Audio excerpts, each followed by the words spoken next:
When astronomers talk about chance, they usually mean it in the language of numbers, probabilities, distributions, statistical confidence levels.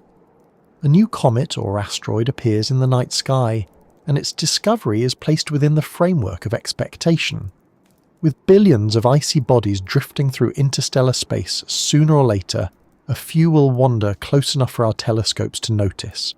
That's the comfortable story, the one that assures us each detection is nothing more than the outcome of random sampling. But what happens when randomness begins to look too precise? What happens when timing, trajectory and chemistry all converge in ways that feel less like accident and more like arrangement? That is where the illusion of coincidence begins to unravel, and 3i Atlas becomes more than just a passing curiosity.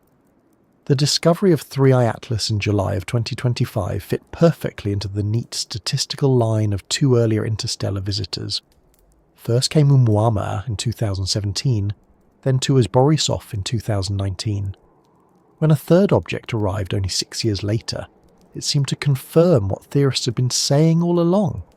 The galaxy is full of these wanderers, and with modern surveys finely sensitive enough to detect them, sightings would only increase. That was the safe interpretation.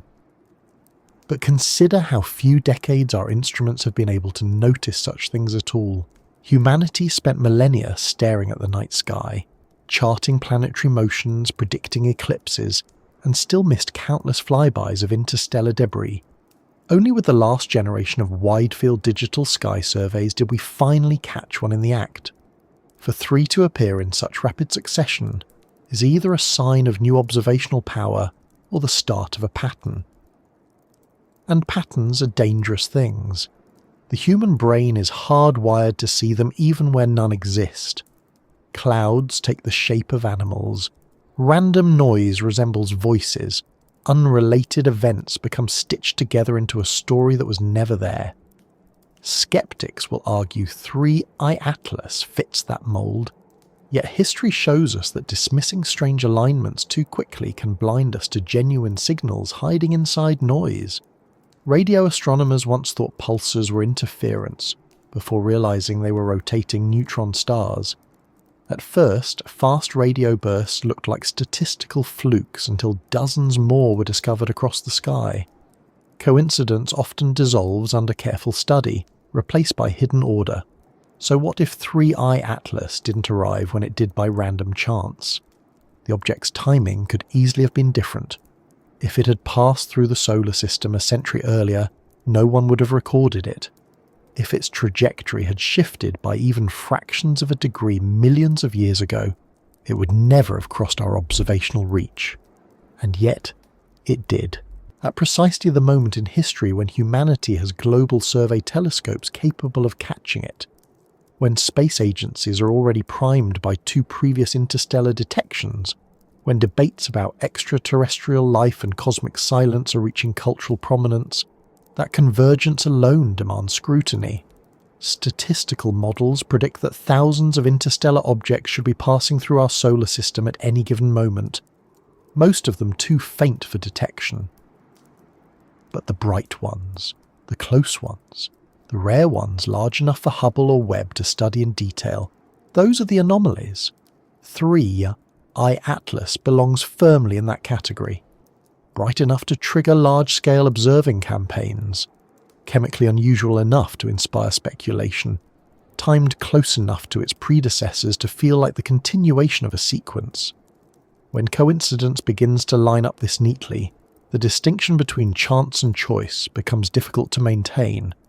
Imagine for a moment that you're designing an object meant to be noticed, but not too obviously. It must follow the rules of celestial mechanics closely enough to appear natural. It must display the expected outgassing behaviours when warmed by sunlight. But it should also arrive at a moment when its appearance will not be ignored. The late 20th century would have been too soon, before wide-field surveys existed. The mid-21st century is perfect, when humanity is technologically capable of detecting but not yet sophisticated enough to dismiss the possibility of hidden meaning. The illusion of coincidence would serve as perfect camouflage. Astronomers dismiss this by returning to their models, They point out that 3I Atlas is one object among billions ejected from planetary systems during their chaotic youth. They explain that hyperbolic trajectories are inevitable outcomes of gravitational scattering. They calculate the probability of such visitors and remind us that detection bias ensures we will see only the brightest, and they are not wrong. But statistical possibility is not the same as explanation. Just because something can happen by chance does not mean it did. The fact that coincidence exists in theory does not prevent intention from existing in reality. Consider the timing of perihelion. 3. Atlas will swing closest to the Sun on October 29th, 2025. That date is not astronomically special, but it falls within a year crowded with space milestones. NASA's Artemis program continues preparing for lunar return. Multiple Mars missions are under development. The James Webb Space Telescope is operating at peak performance. Humanity is, for the first time, a truly spacefaring species. To dismiss the symbolic alignment of an interstellar visitor appearing exactly during this moment of technological transition feels premature. Coincidence can explain it away, but coincidence stretched too far begins to look like a mask. The illusion deepens when we look at velocity. 3I Atlas is faster than any previous interstellar object detected. At over 130,000 miles per hour, its trajectory slices across the solar system in ways almost theatrical in timing. It will be visible for only a short window, bright enough for instruments, but fleeting enough to escape extended scrutiny. If you wanted to ensure an object could be studied without being captured, admired without being interrogated, this would be the perfect design.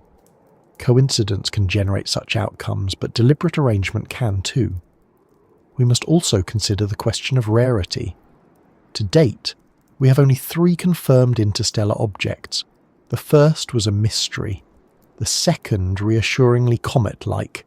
The third, an outlier with extraordinary chemistry.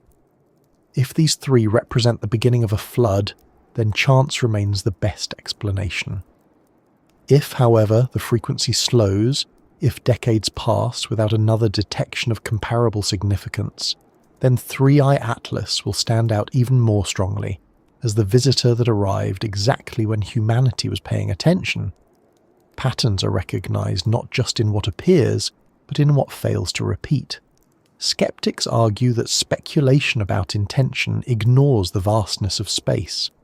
The odds that any civilization, no matter how advanced, could aim a comet-sized object across billions of years and strike our solar system precisely now seems absurd. But consider the alternative. That coincidence alone aligned discovery, timing, and unusual chemistry into one neat package. Both explanations demand belief in unlikely alignments. One leans on probability, the other on possibility. Neither can be dismissed outright. Coincidence becomes illusion when it provides comfort. It tells us we are observing nature at work, unfiltered, untouched by intelligence. It allows us to study interstellar visitors without the weight of implication. But illusions crack when details accumulate. The carbon dioxide dominance of 3I Atlas, the sheer velocity that dwarfs its predecessors, the statistical rarity of detection all at once. These cracks invite a harder question. If not coincidence, then what? This does not mean 3I Atlas is artificial. It does not even mean its arrival was engineered. But it does force us to confront the possibility that randomness is an insufficient explanation. The illusion of coincidence tells us 3 visitors in less than a decade is simply chance. The reality may be more complicated. Perhaps planetary system dynamics create bursts of ejecta that wander together through the galaxy. Perhaps the distribution of interstellar debris is clumpy rather than even. Or perhaps, in the most speculative scenario, someone or something wanted us to notice. The illusion of coincidence has protected us before. It shielded astronomers from panic when pulsars were first detected. It prevented premature conclusions about Oumuamua. It maintains the boundary between science and speculation. But illusions are only useful until they obscure the truth. With 3i Atlas, the coincidence illusion holds for now. The evidence remains comfortably natural. The statistics remain plausible. The explanations remain conventional. Yet each new detail adds weight to the suspicion that chance may not be the whole story. And if it isn't, then we must rethink not just the object itself, but the framework of discovery. Why now? Why here?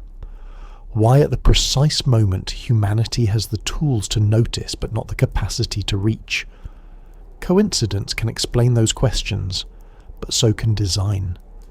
The distinction lies not in evidence but in perspective. One sees random alignment, the other sees arrangement. The difference may define whether 3i Atlas is remembered as a cometary curiosity or the first sign that we are not merely observers of the cosmos but participants in its unfolding story. Astronomy has always been a story of patterns. The earliest human observers tracked the rising and setting of stars, the phases of the moon, the migrations of planets across constellations. Patterns gave them calendars, navigational tools, and eventually the beginnings of science. But patterns also gave rise to superstition, prophecy, and myths of meaning in the heavens. The sky became both a laboratory and a canvas for imagination. That dual role has never disappeared. Today, even with space telescopes and data pipelines, we're still confronted by the same fundamental problem. Which patterns are real and which are illusions of our own design? When 3i Atlas appeared in 2025, astronomers placed it neatly into the developing pattern of interstellar visitors. First, Oumuamua, then Borisov, now Atlas.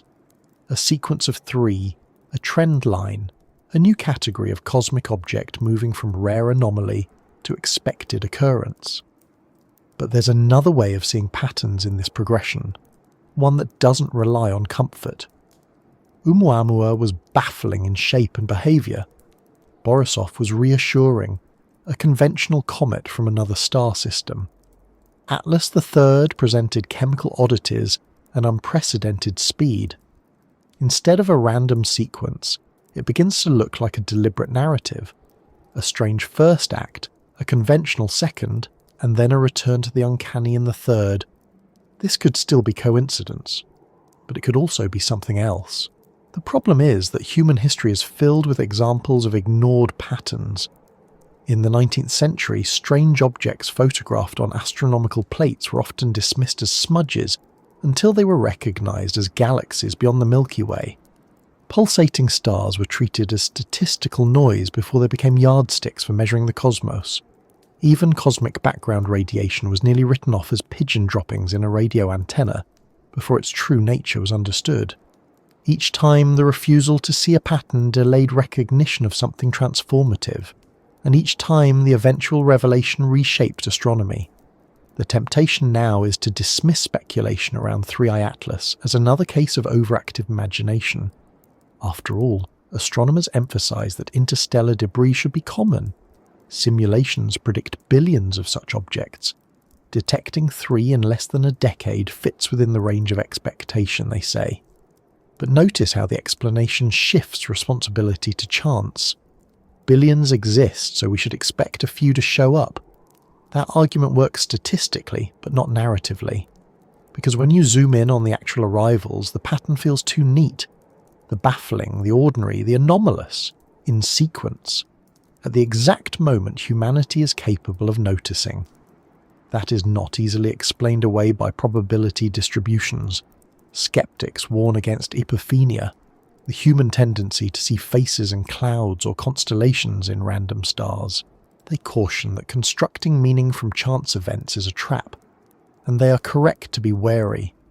But history shows that sometimes the danger runs in the other direction. Sometimes the refusal to see a pattern blinds us to real signals. During the Cold War, intelligence agencies ignored early signs of systemic collapse in their rivals because the data didn't fit expected models.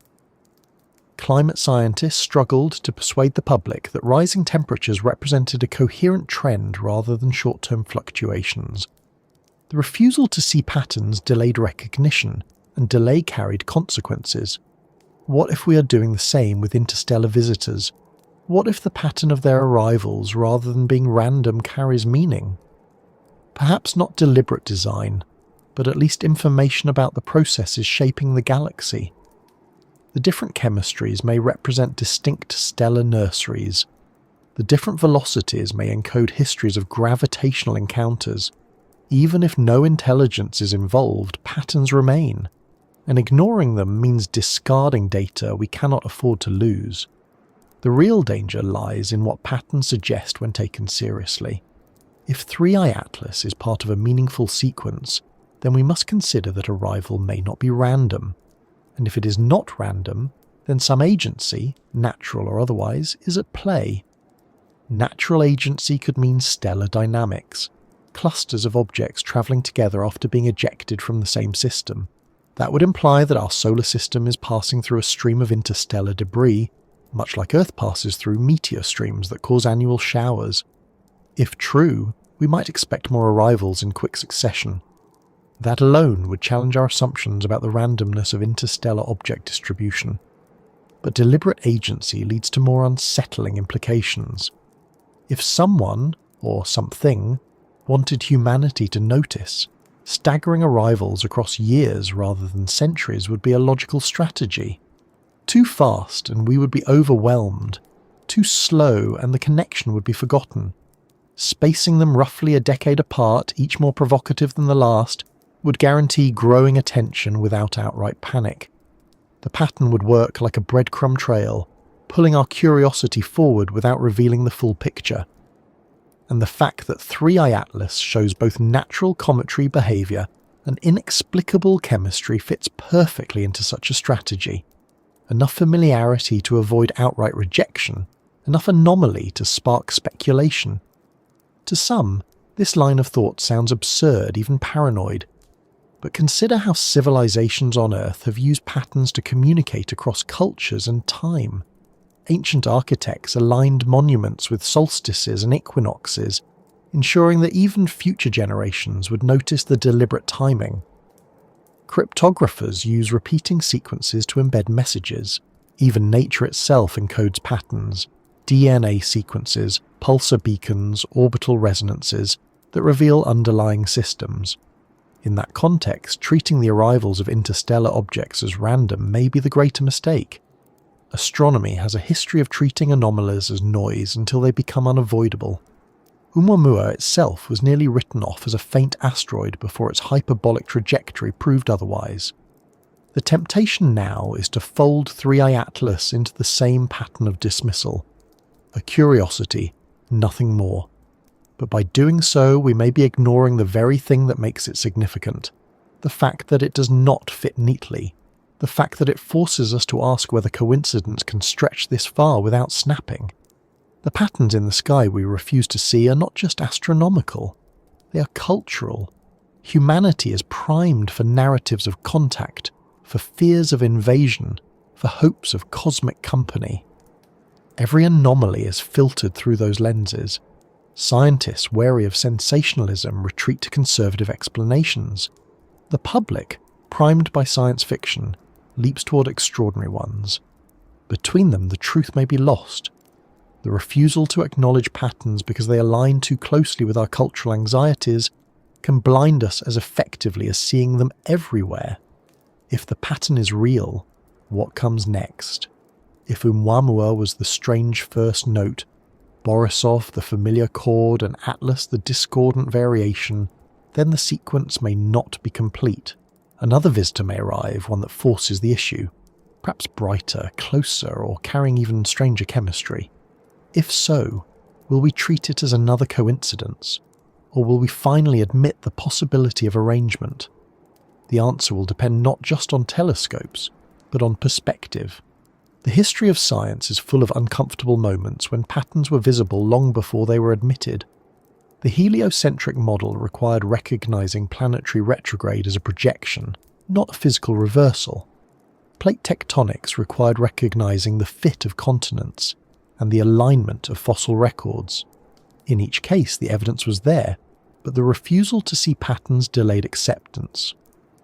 With interstellar objects, we may be standing at another such threshold. The refusal is not irrational.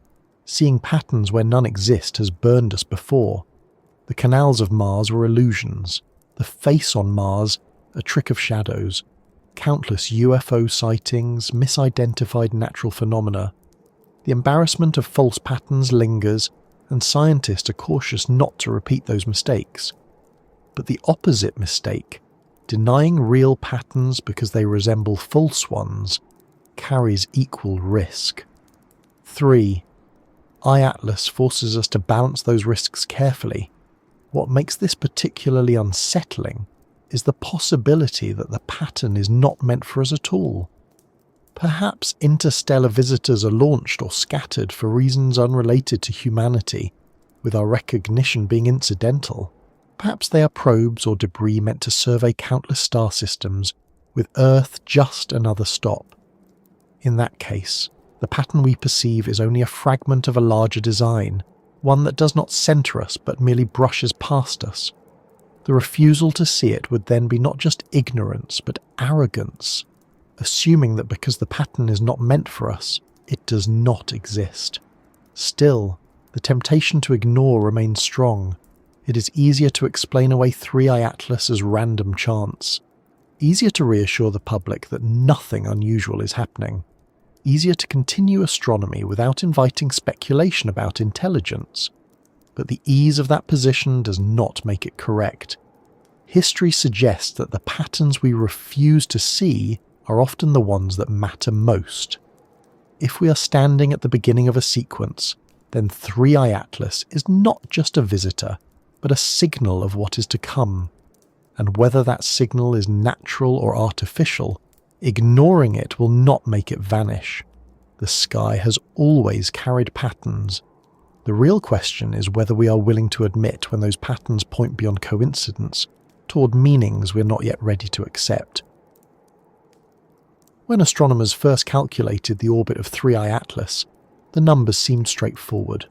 A hyperbolic trajectory, eccentricity greater than 1, unmistakably unbound from the sun's gravity.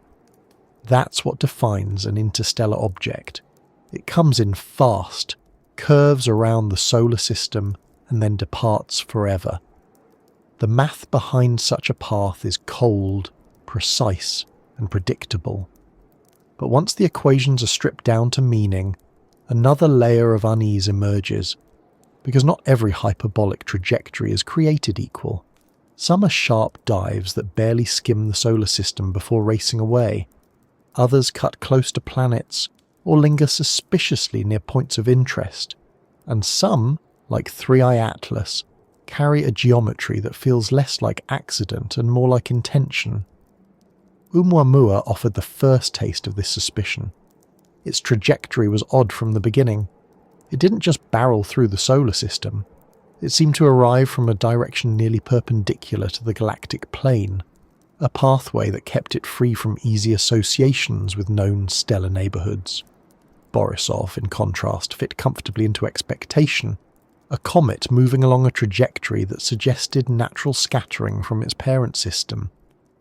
But Atlas, its approach vector from the constellation Lynx, its speed nearly double that of its predecessors, and its arc cutting at just the right angle for visibility, those details begin to pile up into something harder to dismiss. Trajectory is more than path, it is narrative. Every line across a star chart tells a story about origins, about forces exerted long ago, about interactions that shaped velocity and direction. For a natural comet, those stories involve violent ejections during planetary formation, close passes near stars, gravitational kicks that fling debris into the void. But when those narratives converge too neatly with human observability, suspicion creeps in. Atlas arrived not at a time when Earth was blind, but when telescopes were primed. Not on a path that avoided detection, but on one that nearly demanded it. It is possible this is still coincidence. Yet the geometry of its arrival whispers of a design we cannot prove, but cannot fully ignore. To appreciate why this feels strange, consider the scale. An interstellar object may travel for billions of years before intersecting our solar system. Tiny perturbations in its path along the way, gravitational nudges from passing stars, encounters with molecular clouds could shift its trajectory by vast amounts. That 3I Atlas should emerge at this specific window, on this specific arc, requires a sequence of alignments stretching back into deep time. It is one thing for randomness to fling debris across the galaxy. It is another for that debris to find its way into the precise corridor of visibility during the brief century when humans are capable of recognizing it. That improbable alignment is what makes the trajectory feel less like chance and more like choreography. Astronomers, cautious as ever, emphasize that probability does not equal intention. With billions of potential objects wandering the galaxy, some will inevitably arrive at times and angles that appear convenient to us. This is the argument of large numbers. Given enough opportunities, even the improbable becomes inevitable. But intention is judged not only by frequency, but by context. If 3 interstellar visitors arrived in the space of a decade after billions of years of silence, we must ask whether randomness still holds as the sole explanation.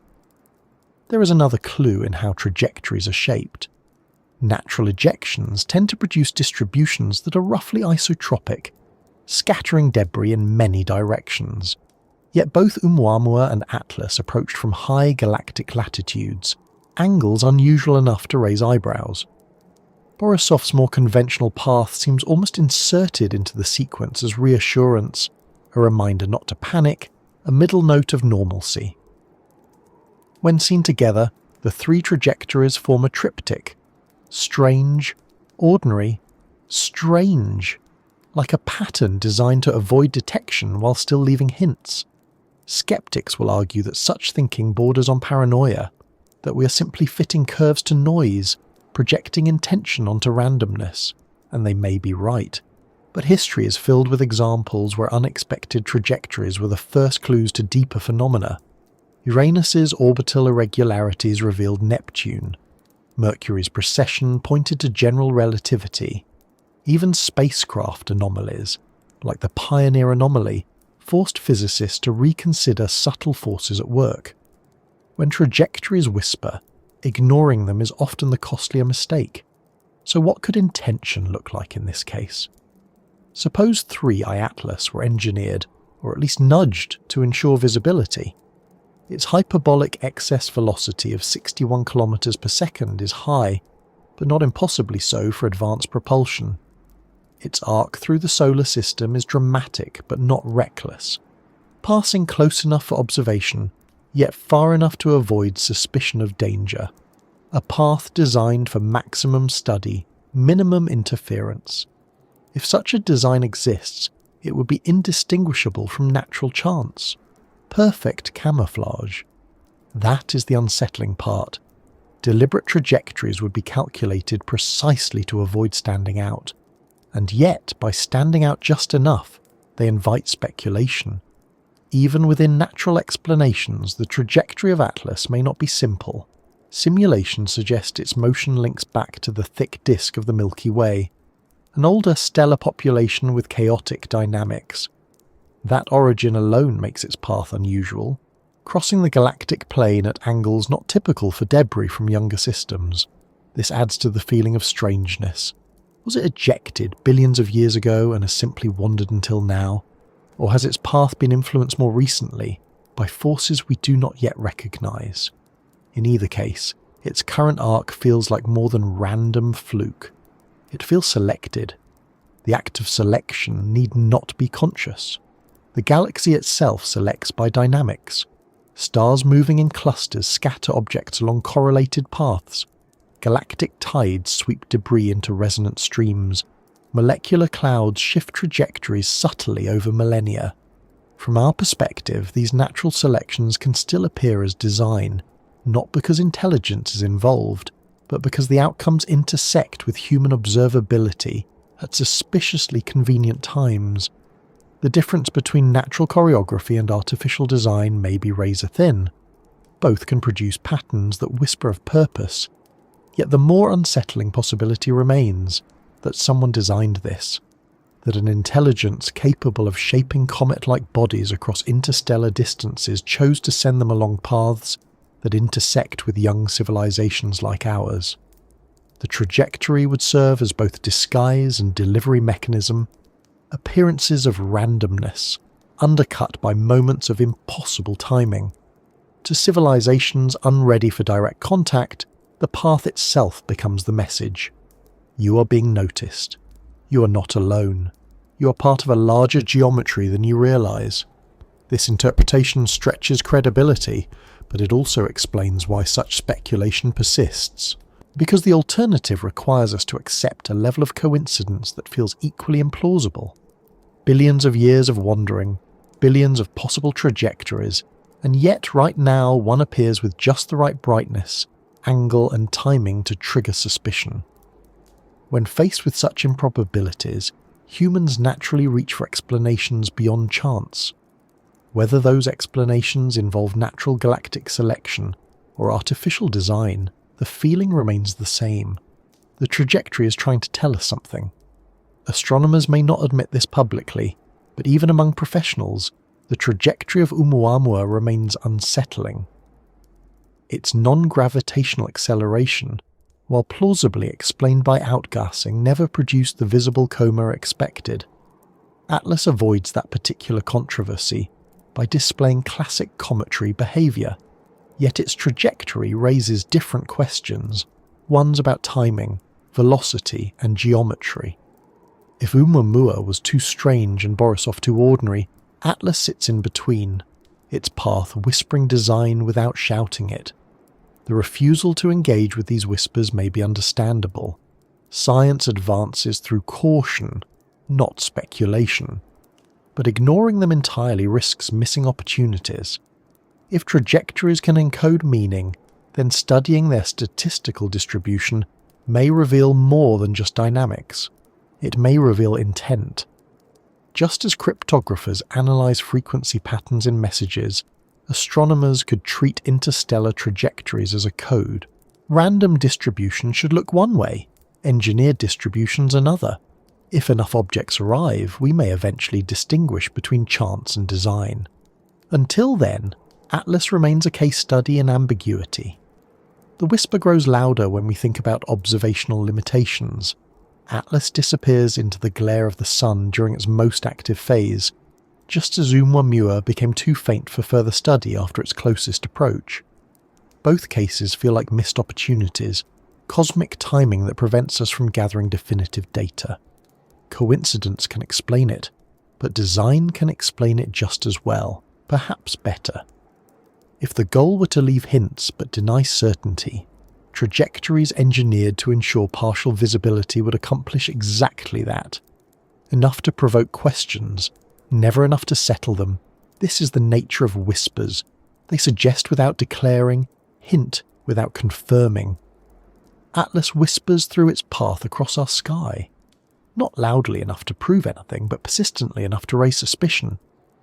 Whether that whisper is natural choreography or artificial intention remains uncertain.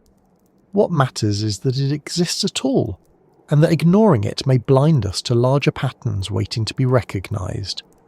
The story of trajectories is not yet finished. Atlas will depart, vanishing into interstellar space once more, but its path will remain recorded, mapped, analysed, debated. Future visitors will add new lines to the star charts. Some will look ordinary, others will whisper again, and with each the question will return: are we tracing the handwriting of chance, or the signatures of design written across the heavens? The answer remains beyond reach, but the whisper continues, reminding us that not every path is silent. When astronomers talk about timing, they usually mean orbital mechanics. The moment of perihelion, the dates of closest approach, the intervals between appearances, everything in celestial dynamics runs on schedules dictated by gravity, energy, and mass. Planets orbit the sun with clockwork precision. Comets return at regular intervals. Eclipses can be predicted centuries in advance. The cosmos runs on timing so exact that even Einstein's theories of relativity have only slightly modified Newton's legacy of predictable order. Against that backdrop, the appearance of 3I Atlas should feel routine. Another interstellar visitor arriving when the math says it should, passing through and leaving again. And yet, its arrival carries an unease that doesn't fit into equations, because the timing is too neat, too exact, too aligned with human capability and cultural moment. For billions of years, interstellar debris has drifted through the Milky Way, indifferent to whether anyone noticed. Countless comets and asteroids have slipped across our solar system unseen, their faint light lost in the background noise. Humanity has been observing the sky for millennia, but until very recently we lacked the tools to detect small, fast, faint visitors from other stars. Oumuamua in 2017 was the first, and it shook astronomy precisely because it arrived just as our instruments were finally sensitive enough to notice. Borisov followed in 2019, again conveniently within the window of modern observation. Then, after a pause of only 6 years, Atlas appeared in 2025, bright enough to capture the attention of Hubble, Webb, and a global network of ground-based telescopes. The timing is exact enough to feel less like chance, and more like selection. Skeptics dismiss this by pointing to survey coverage. Before 2017, we simply weren't looking deeply enough or widely enough. As telescopes became automated and sky coverage expanded, we were bound to catch objects that had always been there. In this telling, the timing isn't mysterious at all. It's simply the outcome of technology catching up to reality. But even within that explanation, questions remain. If interstellar visitors are so common, why did the first 3 all arrive within such a narrow slice of history? Why not one in 1950, when photography had already revolutionized astronomy? Why not one in 1850, when observatories had global reach? Why wait until the precise decade when humanity's capabilities, anxieties, and ambitions converge to make the discovery resonate so deeply? That is where the timing begins to feel too precise to dismiss.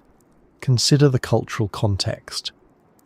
Oumuamua arrived just as debates about extraterrestrial intelligence were gaining mainstream traction. SETI had matured from fringe to institutional science.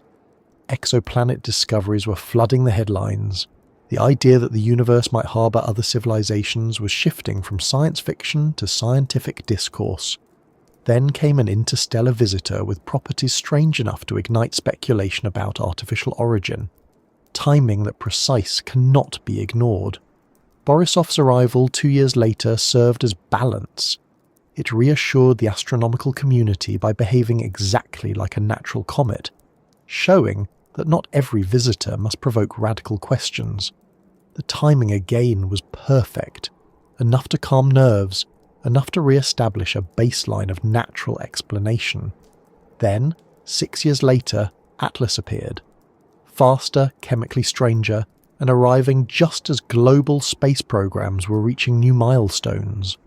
Artemis preparing for lunar return, Mars missions in planning, private spaceflight becoming mainstream, and telescopes like Webb opening windows onto alien atmospheres.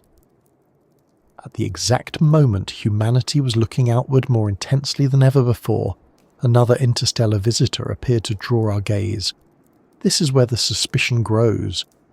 Timing that aligns with cultural readiness has historically marked turning points in human discovery. The telescope appeared just as Europe expanded exploration across oceans. The printing press emerged just as literacy was spreading beyond elites. Antibiotics were discovered just as modern medicine matured to distribute them. Again and again, timing shapes impact. The same discovery a century earlier or later might have been ignored or wasted. With Atlas, the timing seems too perfectly tuned to be coincidence. It arrived at the very moment we were ready to study it, but not yet ready to dismiss the implications. Astronomers counter with probability. Given the vast number of interstellar objects, some are bound to pass through, at times that feel significant. Humans notice those and ignore the rest.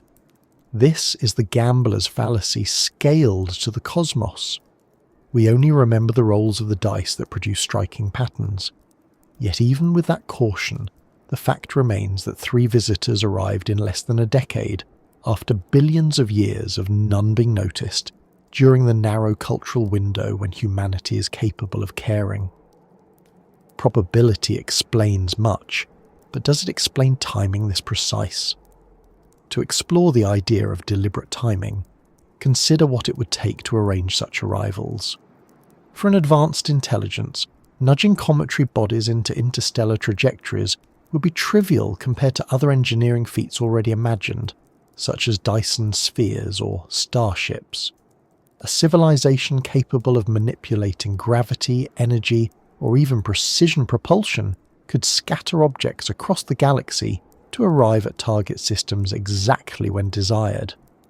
If the goal were subtle contact or long-term surveillance, seeding a galaxy with disguised probes that appear at moments of technological awakening would be an elegant strategy. The timing of Atlas, then, might not be coincidence but execution of a plan billions of years in the making. Even if we discard intelligence entirely, natural timing can still feel orchestrated. Galactic dynamics may produce bursts of interstellar debris as young systems eject material in clusters. Those clusters could drift for billions of years before intersecting our solar system. If we happen to be moving through such a stream now, then the timing of multiple arrivals in short succession becomes natural consequence rather than design. But that only shifts the question: why now? Why, after billions of years of silence, does humanity's brief technological window coincide with passage through such a stream? Timing too precise to be ignored, regardless of explanation. The unease grows sharper when we consider what Atlas might have revealed had it arrived even a century earlier. In 1925, astronomers were just realizing the Milky Way was one galaxy among many. In 1825, telescopes could not have tracked it. In 1725, the very idea of interstellar space was unformed. If Atlas had appeared then, it would have gone unnoticed or misunderstood. Only in 2025 could it be properly recognized, catalogued and studied. The timing feels less like accident and more like delivery, an object arriving just as the recipient becomes capable of reading it. There is also the matter of fleeting opportunity. Atlas is visible only for a brief window before fading back into darkness. Oumuamua slipped away too quickly to study in detail. Both seem timed to provide hints but not answers, enough data to intrigue, not enough to conclude. This recurring pattern of near revelation fits the profile of controlled timing, ensuring awareness without exposure, questions without closure. The precision is unnerving. Skeptics will point out that this reasoning risks anthropocentrism. The cosmos is not timing itself for us. We are simply interpreting events in ways that flatter human significance. And yet the precision of the match between our current abilities and the opportunities presented by Atlas is difficult to ignore. Even if natural, it is extraordinary that chance has aligned so perfectly with readiness. Timing this exact, whether by accident or design, carries meaning simply because of what it allows us to see. Think about how often timing shapes discovery. The asteroid impact that ended the dinosaurs occurred at a precise moment that allowed mammals to rise. The extinction event could have happened millions of years earlier or later, but its timing defined the course of life on Earth. The detection of cosmic background radiation in 1965 happened when technology was just advanced enough to recognize it. A few decades earlier, it would have been dismissed as static. Timing transforms accidents into breakthroughs, and Atlas, arriving in 2025, has transformed coincidence into suspicion. The suspicion grows because timing is the one element hardest to explain away. Chemistry can be attributed to exotic formation environments. Trajectory can be explained by gravitational scattering. But timing requires a chain of improbabilities stacking neatly across billions of years, aligning with a narrow human window. It whispers of selection, if not design.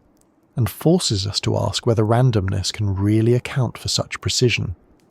Atlas will depart, and its timing will pass into history. But the pattern it represents will linger. If more interstellar visitors appear soon, the case for natural clustering strengthens. If decades pass without another, the timing of these three will appear even more extraordinary. Either way, the question remains: why now? Why us? Why this exact moment in history? The answers may never be clear, but the timing itself is undeniable. Too precise to dismiss casually, too aligned to ignore, too significant to treat as ordinary. Whether natural or artificial, it demands our attention. And as with all cosmic mysteries, it leaves us waiting for the next visitor, wondering whether timing will whisper again, and whether we will be ready to listen. Astronomers like to remind us that rarity does not equal impossibility. The universe is vast, filled with uncountable stars, planets, comets, and asteroids, each moving under the same universal laws of gravity and motion. Given enough opportunities, even the strangest outcomes will happen eventually. That's the comforting argument. But the problem arises when rare outcomes happen not just once, but in sequence, and in ways that align too neatly with human observation. At some point, statistical reassurance becomes statistical strain, and Three-Eye Atlas is where that strain begins to show. Interstellar objects are supposed to be rare. That was the assumption before 2017, when none had ever been detected. Then Oumuamua appeared, and the paradigm shifted. Suddenly, astronomers realized they had been underestimating just how many such bodies wander the galaxy. Models were revised, suggesting billions or even trillions of objects could be drifting through interstellar space. With numbers that high, finding one every few years suddenly became reasonable. The sense of rarity collapsed into the comfort of abundance. But abundance on paper is not the same as abundance in practice. In practice, we have still only seen 3, and each one has been unusual in ways that statistics alone struggle to cover. Oumuamua was not just an interstellar rock. Its shape, its lack of a visible coma, its strange acceleration, all these made it unique. Borisov, by contrast, fit perfectly into the expected mould. A comet from another star system behaving like a comet should. Then came Atlas, which again broke the mould with its unusually high carbon dioxide content and extreme velocity. If statistical rarity were not a problem, we should expect early detections to look fairly ordinary, simple random samples from the galactic population. Instead, we have 2 anomalies and 1 conformity in quick succession. That ratio does not sit comfortably with probability. To illustrate the issue, imagine rolling a die. If you roll it 100 times, the distribution will approach fairness. 6s, 1s, 2s, eventually they even out. But if you roll only 3 times and get 2 6s and 1 4, you're tempted to think something strange is happening. Maybe the die is weighted. Maybe the rolls were manipulated. With only 3 interstellar detections, we're in exactly that statistical danger zone. The sample is too small to draw conclusions, but too odd to ignore. Statistical rarity becomes a problem when the earliest rolls of the cosmic dice all land on sides that provoke suspicion. Astronomers are cautious not to overinterpret this. They stress that our observational biases make anomalies more likely to be detected. Strange objects attract attention and telescope time, while ordinary ones might slip by unnoticed. This is a fair point, but it only deepens the issue of rarity. If rare anomalies are all we notice, then the sample we study will always lean toward the unusual, leaving us blind to the true distribution. That blindness creates fertile ground for suspicion. The problem of statistical rarity is not confined to astronomy. In physics, rare events often point to new discoveries. The detection of neutrinos, once considered nearly impossible, became a foundation of particle physics. In biology, rare mutations drive evolution. In history, rare alignments of political or environmental forces change civilizations forever. rarity often marks the boundary where new truths emerge, and so, when astronomers face the rarity of Atlas's chemical makeup or the timing of its arrival, they must ask whether these outliers represent mere statistical noise or the edges of a deeper pattern. Consider Atlas's velocity. At more than 61 kilometers per second relative to the Sun, it is faster than its predecessors by a wide margin. Statistically, most interstellar objects should fall within a more modest velocity distribution shaped by galactic dynamics. That Atlas sits at the extreme tail of the curve makes it rare, and rarity here raises questions. Was it ejected from its home system with unusual violence? Has it been accelerated by encounters along the way? Or does its velocity hint at something more deliberate, a push beyond what natural scattering would normally produce? Each possibility strains probability in its own way. Then there is the chemistry. Atlas displays an abundance of carbon dioxide far beyond typical solar system comets. Statistically, interstellar comets should show a spread of compositions, but Atlas once again falls into the extreme. One outlier could be dismissed. Two might still be chance. But three, all within a short span of discovery, begins to look less like randomness and more like bias, or design. Bias would mean our instruments or methods are skewed to catch only the unusual. Design would mean the unusual was meant to be noticed. Both explanations leave the problem of rarity unsolved. The rarity extends beyond physical properties into timing itself. 3 detections in less than a decade, after none for centuries, is a statistical leap. Astronomers argue that our improved surveys explain this, and to some extent they do. But improved surveys should produce a spread of detections, some faint, some bright, some odd, some ordinary. Instead, the 3 that have emerged are disproportionately attention-grabbing. This concentration of anomalies within a tiny dataset stretches the limits of probability. Skeptics counter by pointing to the law of small numbers. With limited samples, chance fluctuations look like patterns. This is true, but it works both ways. Small samples can exaggerate randomness, but they can also reveal signals earlier than expected. If interstellar visitors really are more diverse, more complex, or more structured than models predict, then the first few we encounter may already be enough to expose the inadequacy of statistical assumptions. The rarity of Atlas may not be noise at all, but the first evidence that our understanding of interstellar populations is wrong. That possibility carries its own implications. If the galaxy's debris is more chemically diverse, more dynamically extreme, and more oddly distributed than predicted, then rarity ceases to be an error and becomes a clue. The problem then shifts from explaining anomalies away to building new models that account for them. In that sense, Atlas's rarity might not be a problem but an opportunity. The crack in the wall through which new understanding emerges. But the darker speculation lingers. If statistical rarity persists even as more detections accumulate, then natural explanations will grow weaker.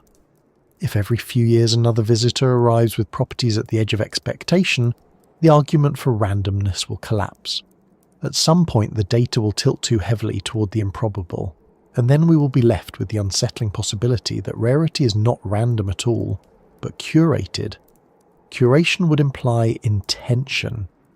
An intelligence capable of sending objects across interstellar distances could design them to sit at the edge of statistical expectation, always strange enough to be noticed, never so strange as to be undeniable.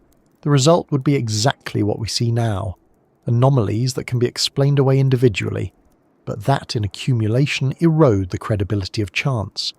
Statistical rarity becomes a tool of communication, a whisper that grows louder with every improbable arrival. Even within natural frameworks, the clustering of rare events demands explanation. Perhaps the solar system is passing through a region of the galaxy, dense with interstellar debris. Perhaps star-forming regions produce waves of ejections that travel together, arriving at intervals that cluster more tightly than randomness suggests.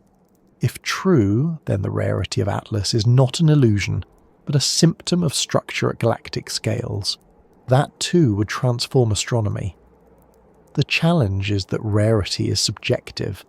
What seems extraordinary to one observer may appear routine to another with a different data set. Atlas sits at that boundary, its velocity, chemistry and timing, all rare enough to unsettle, but not rare enough to prove anything. That ambiguity is the essence of the problem. Statistical rarity does not announce itself with certainty. It whispers doubts, erodes confidence, and leaves the door open to speculation. In the end, the problem of rarity is really the problem of interpretation. We are asked to believe that improbable alignments can and do occur naturally, but we're also asked to remain open to the possibility that improbability is the signature of something deeper. With 3i Atlas, the improbability accumulates, and with it the weight of unanswered questions. The object will fade and its rarity will be filed into databases and probability curves. But the unease it creates will not vanish, because each rare event forces us to reconsider what chance can truly explain, and how long we can lean on statistics before they collapse under their own improbability. Atlas may be only one visitor, but in its rarity lies a challenge, to decide whether we are still reading randomness, or whether the galaxy has begun writing to us in the language of improbability itself. The first defense against suspicion is always familiarity. If something looks and behaves like a comet, it is easier to assume it is a comet. Nature provides endless variety, and rare combinations of speed, chemistry, and trajectory can still fall within the broad definition of natural behaviour. That's the foundation of the argument against seeing design in objects like 3i Atlas. But the more carefully one studies the details, the more it becomes clear that Atlas does more than resemble a natural comet.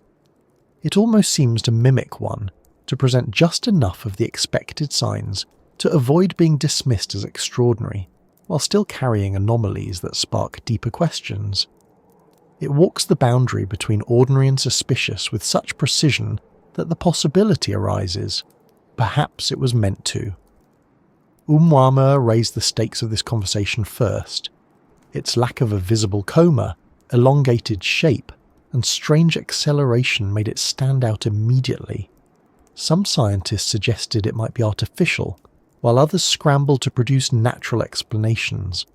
Outgassing, tumbling geometry, hydrogen ices sublimating invisibly, each explanation sought to fold Oumuamua back into the safe category of the natural.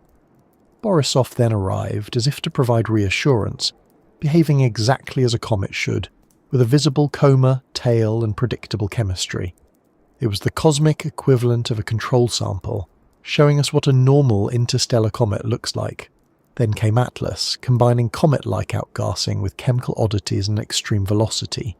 Its behaviour was close enough to natural to calm nerves, but different enough to feel deliberately calibrated. That calibration is what invites suspicion. If Atlas were meant to appear entirely natural, it might have matched Borisov in every respect. If it were meant to appear wholly artificial, it might have displayed characteristics impossible to explain away. Instead, it sits in the middle, like an object designed to mimic natural order, while still leaving breadcrumbs of peculiarity. This balance makes it resilient to skepticism. Every anomaly can be explained with enough effort, but the effort itself highlights how much stretching is required. Mimicry is a common strategy in nature. Camouflage allows predators and prey to hide in plain sight. Harmless insects mimic dangerous ones to deter attack. Parasites mimic host molecules to evade immune systems. In each case, the mimicry is not perfect. It is just enough to pass the test of survival. Too much mimicry and the disguise fails. Too little and the deception collapses. The most successful strategies rely on walking that narrow line, appearing ordinary while quietly being extraordinary. If intelligence were behind Atlas, this would be exactly the strategy to employ. Even without intelligence, the mimicry raises questions. Atlas releases carbon dioxide in amounts far greater than most comets in our solar system. That alone marks it as an outlier. But because it also releases water vapour and dust in ways familiar to astronomers, it can still be labelled a comet. The mimicry lies in that balance. Too strange to ignore, too familiar to reject. A perfect equilibrium of suspicion and reassurance. This balance is reinforced by trajectory. Atlas's path is hyperbolic, as expected for an interstellar object, but it also cuts through the solar system in a way that ensures visibility. Its brightness curve followed a pattern astronomers know well, making it easy to study, yet its extreme speed pushed it into unusual categories. Again, the line is walked carefully, familiar enough to categorize, strange enough to debate. This duality is what makes Atlas so unsettling. It doesn't defy natural order, it mimics it, perhaps too well. Mimicry of natural order has historical precedent in human encounters with the unknown.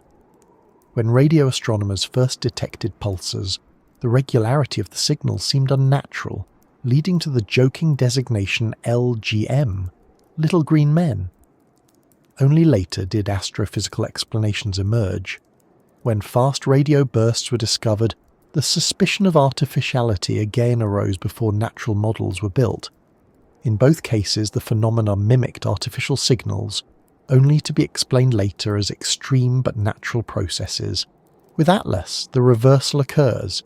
The object mimics natural order so effectively that suspicion of artificiality lingers precisely because the mimicry is almost too convincing. The psychological effect of mimicry cannot be overstated. Humans are comforted when things fit into categories. The moment an anomaly can be slotted into an existing framework, unease diminishes. Atlas benefits from this. Its comet-like appearance allowed it to be categorized quickly, preventing the level of public speculation that surrounded Oumuamua. But categorization does not erase anomaly. It only buries it. Underneath the label, comet, the unusual chemistry, timing and trajectory remain. The mimicry of natural order is a disguise that allows anomalies to hide in plain sight. This raises the unsettling possibility that mimicry itself might be the message. If an advanced intelligence wanted to make contact without causing panic, sending objects that appear natural would be the safest strategy. Too obviously artificial, and the reaction could be fear or hostility. Too ordinary, and the message would be ignored. But objects that sit at the boundary, comet-like but unusual, would provoke exactly the kind of cautious curiosity that ensures attention without hysteria. The mimicry would function as a test of perception, an invitation to look deeper. Skeptics argue this is overthinking, that Atlas is simply an odd comet and our brains are projecting meaning onto chance. But mimicry complicates that dismissal. Because mimicry is never random, it emerges for a reason. In biology, mimicry arises from evolutionary pressure. In intelligence, it arises from deliberate strategy. If Atlas is a mimic, then either nature has produced pressures we do not yet understand, or someone has designed it to walk the line between ordinary and extraordinary. Either way, the mimicry signals that something more is at play than simple randomness. The mimicry also plays with our thresholds of belief. Humans accept anomalies as long as they can be explained within existing frameworks. Oumuamua strained those frameworks nearly to breaking. Borisov restored them. Atlas challenges them again, but only subtly, carefully, without crossing the line into undeniable strangeness. The sequence feels orchestrated. Push the boundary, retreat, push again. A rhythm of anomalies and reassurances that keeps curiosity alive without forcing consensus. This rhythm itself may be the clearest sign of mimicry at work. Mimicking the natural order is not just about avoiding detection. It is about guiding interpretation. An object too strange forces immediate speculation about intelligence. An object too ordinary is dismissed, but an object that straddles both provokes debate, long-term study, and lingering suspicion. That is exactly what Atlas has achieved. It has been labelled a comet, studied as a comet, filed into databases as a comet. Yet every paper about it ends with questions, every observation highlights inconsistencies, every explanation carries caveats. That balance ensures it will not be forgotten. The mimicry ensures endurance. If future interstellar objects follow the same pattern, the case for mimicry will strengthen. Imagine a sequence of visitors, each one just comet-like enough to be categorized, but just strange enough to provoke debate. Over time, the weight of anomalies will accumulate, but never in a way that forces outright acknowledgement of artificiality. The mimicry would be perfect, not because it hides, but because it reveals slowly, gradually, in a way that shapes perception over generations. That strategy would be more effective than any signal beamed across space. Of course, none of this proves design. Natural processes can produce mimicry unintentionally. Just as some animals evolve to resemble others, without intelligence guiding the process, interstellar objects could simply reflect the chaotic variety of galactic dynamics. But even in that case, the mimicry carries meaning. It tells us that nature itself produces objects that blur the line between ordinary and extraordinary, forcing us to confront the inadequacy of our categories. Atlas may not be artificial, but its mimicry shows us that the natural order is broader, stranger, and more deceptive than we assumed.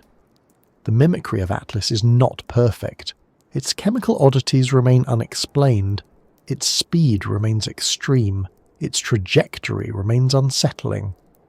These cracks in the disguise are what make it interesting. They are the places where the natural order shows its seams, or where design reveals its hand.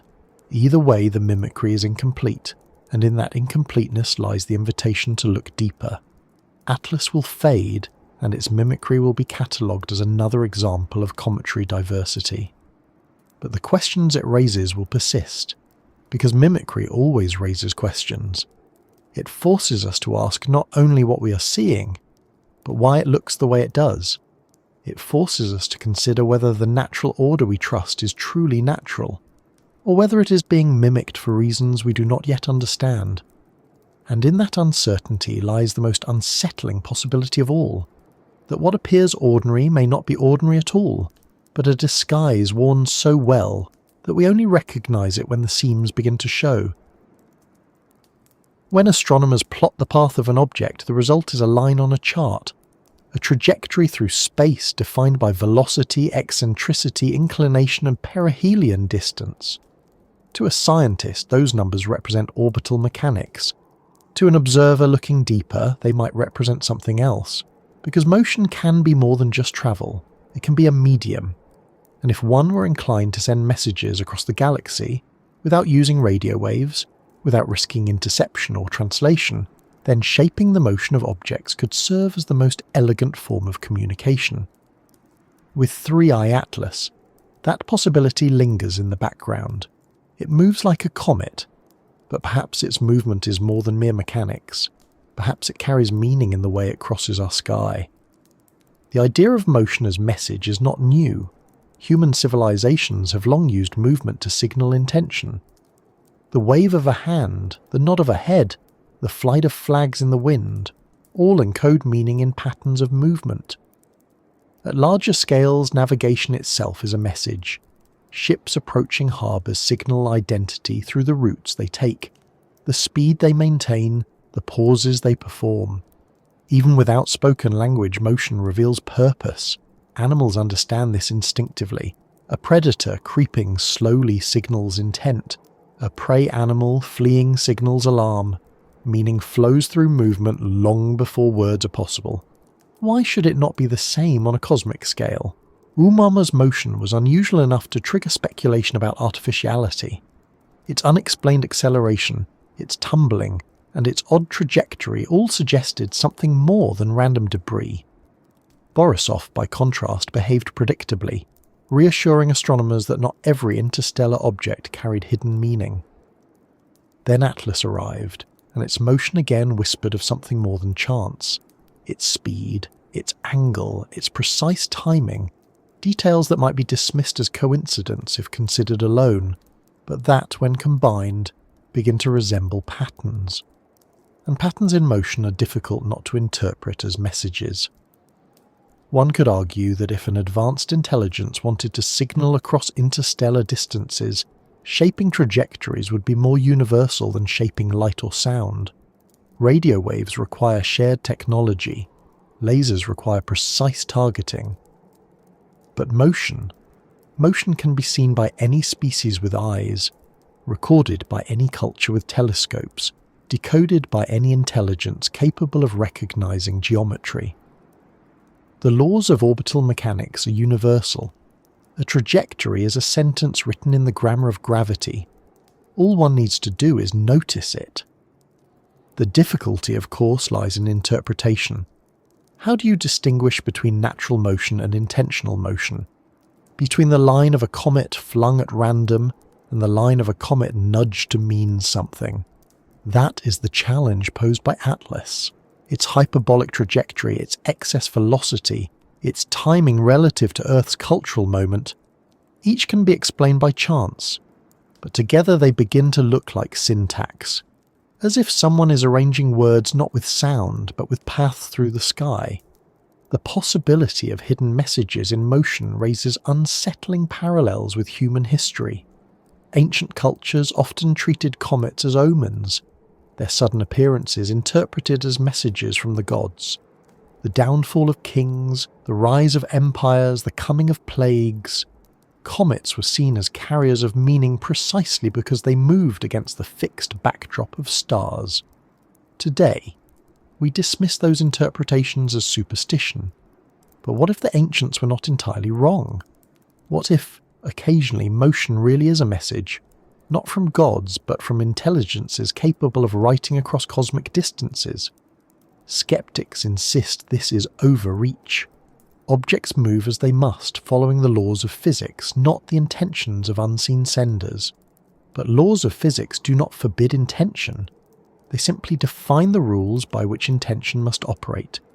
A spacecraft uses the same orbital mechanics as a rock, but its path encodes human purpose.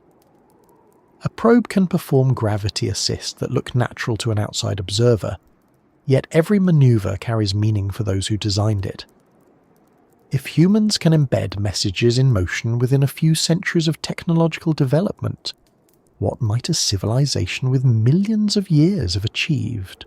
Atlas's motion is subtle, but subtlety may be the point. A message that is too clear risks panic or dismissal. A message that is too faint risks being missed. But one that sits between, that provokes debate without conclusion, ensures attention without resolution. The trajectory of Atlas, visible enough to study but fleeting enough to escape certainty, fits that balance perfectly. Its motion feels less like a random line and more like handwriting glimpsed in the corner of vision, familiar yet unreadable. The very act of passing through our solar system can be seen as a kind of punctuation, not a word, not a sentence, but a mark placed deliberately in a text too vast for us to yet decipher. If Atlas is part of a sequence, following Oumuamua and Borisov, perhaps preceding others, then the motion of each could form a phrase. One anomaly is noise, two create coincidence, three begin a pattern. The message may not lie in any one object, but in the sequence of their motions across our sky. Interpreting such a message is fraught with risk. Humans are prone to apophenia, seeing meaning in randomness. We risk reading sentences where there are only scribbles. But ignoring the possibility entirely carries its own danger. Because if motion really can be a medium, then failing to recognize it means missing communication on the only scale that matters. The question is not whether every motion carries meaning, but whether some motions are too precise, too well timed, too carefully aligned to dismiss. Atlas may be one of those motions. Think about how humanity itself might attempt to communicate across the stars. We could send probes designed to mimic natural objects, ensuring they would not be destroyed or ignored. Their motions could be arranged to intersect with emerging civilizations at moments of observability. Each pass through a solar system would be a word, each trajectory a sentence. The civilizations that noticed would engage. The ones that did not would remain in ignorance. Such a system would filter not only for intelligence, but for readiness. If we are noticing Atlas, then perhaps that itself is the intended message.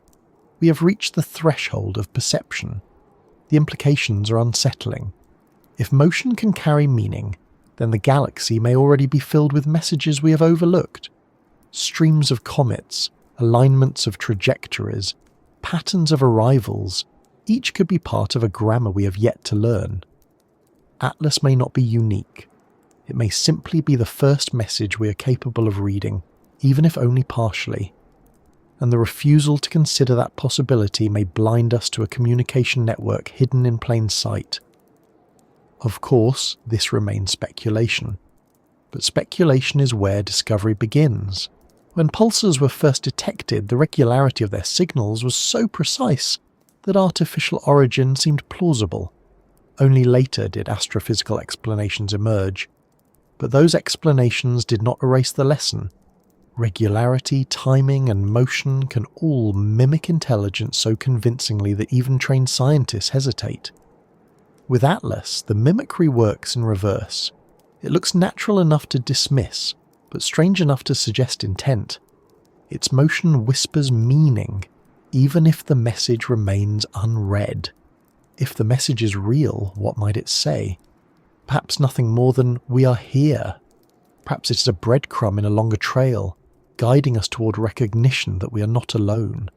Perhaps it is not meant for us at all, but for another civilization further down the timeline, one that will see Atlas centuries from now, when its path crosses their skies. The ambiguity is part of the message itself. Motion does not have to say much to say everything. Its very existence as a carrier of possibility may be enough. As Atlas fades into interstellar darkness, the motion it traced across our solar system remains. It will be recorded in databases, plotted in simulations, analysed in papers. Its message, if there is one, will remain hidden in those numbers until someone decides to see more than mechanics. Until then, its path lingers as a line drawn across the heavens, a whisper that refuses to fade, a suggestion that movement itself can speak. When we talk about architecture, we usually mean buildings, structures designed for function and stability, shaped by human intention. But the word also applies more broadly to systems of arrangement, patterns of design, frameworks that shape outcomes. An arrival, even one as seemingly random as an interstellar object passing through our solar system, can carry the same qualities. It can follow a blueprint. It can unfold with the precision of a design. With 3-eye Atlas, the sense of architecture lies not in its physical structure, but in the way its appearance fits into a larger sequence. It is not simply that it arrived, but that it arrived in a way that feels built, timed, angled, and presented as though guided by an unseen hand. Astronomers emphasize that there is nothing unnatural in its orbit. Hyperbolic trajectories are expected for interstellar objects, but the broader architecture of its arrival cannot be dismissed so easily. First came Oumuamua, strange enough to challenge categories, then Borisov, ordinary enough to restore balance, then Atlas, a hybrid of familiarity and anomaly. 3 arrivals forming a pattern, a rhythm of presentation. It resembles less a random sequence and more a staged introduction. The architecture is in the progression itself. First the puzzle, then the reassurance, then the return of mystery. That kind of structure is difficult not to interpret as design. Architecture is about balance. A structure must support itself while drawing the eye to its features. Atlas's arrival balances perfectly between the ordinary and the extraordinary. Its chemical anomalies set it apart, but its visible coma reassures. Its speed makes it exceptional, but its comet-like activity makes it acceptable. Its timing feels uncanny, but its path follows known dynamics. Each element offsets the others, producing a whole that is neither wholly alarming nor wholly mundane. That balance is architectural in nature. Consider the way ancient builders aligned monuments with celestial events, Stonehenge with solstices, the pyramids with Orion's belt, temples with equinoxes. The architecture of arrival was part of the message. Generations later, we still recognise the precision of those alignments as evidence of intention. Atlas's arrival carries the same undertone. The angles of its trajectory, the timing relative to our technological moment, the balance of its anomalies, these create an alignment that feels architectural, not accidental. Skeptics argue this is projection. We are seeing design because humans are primed to recognise architecture in everything. The same tendency that finds faces in clouds now finds blueprints in cometary paths. But again, caution cuts both ways. Dismissing apparent structure as illusion risks missing real order.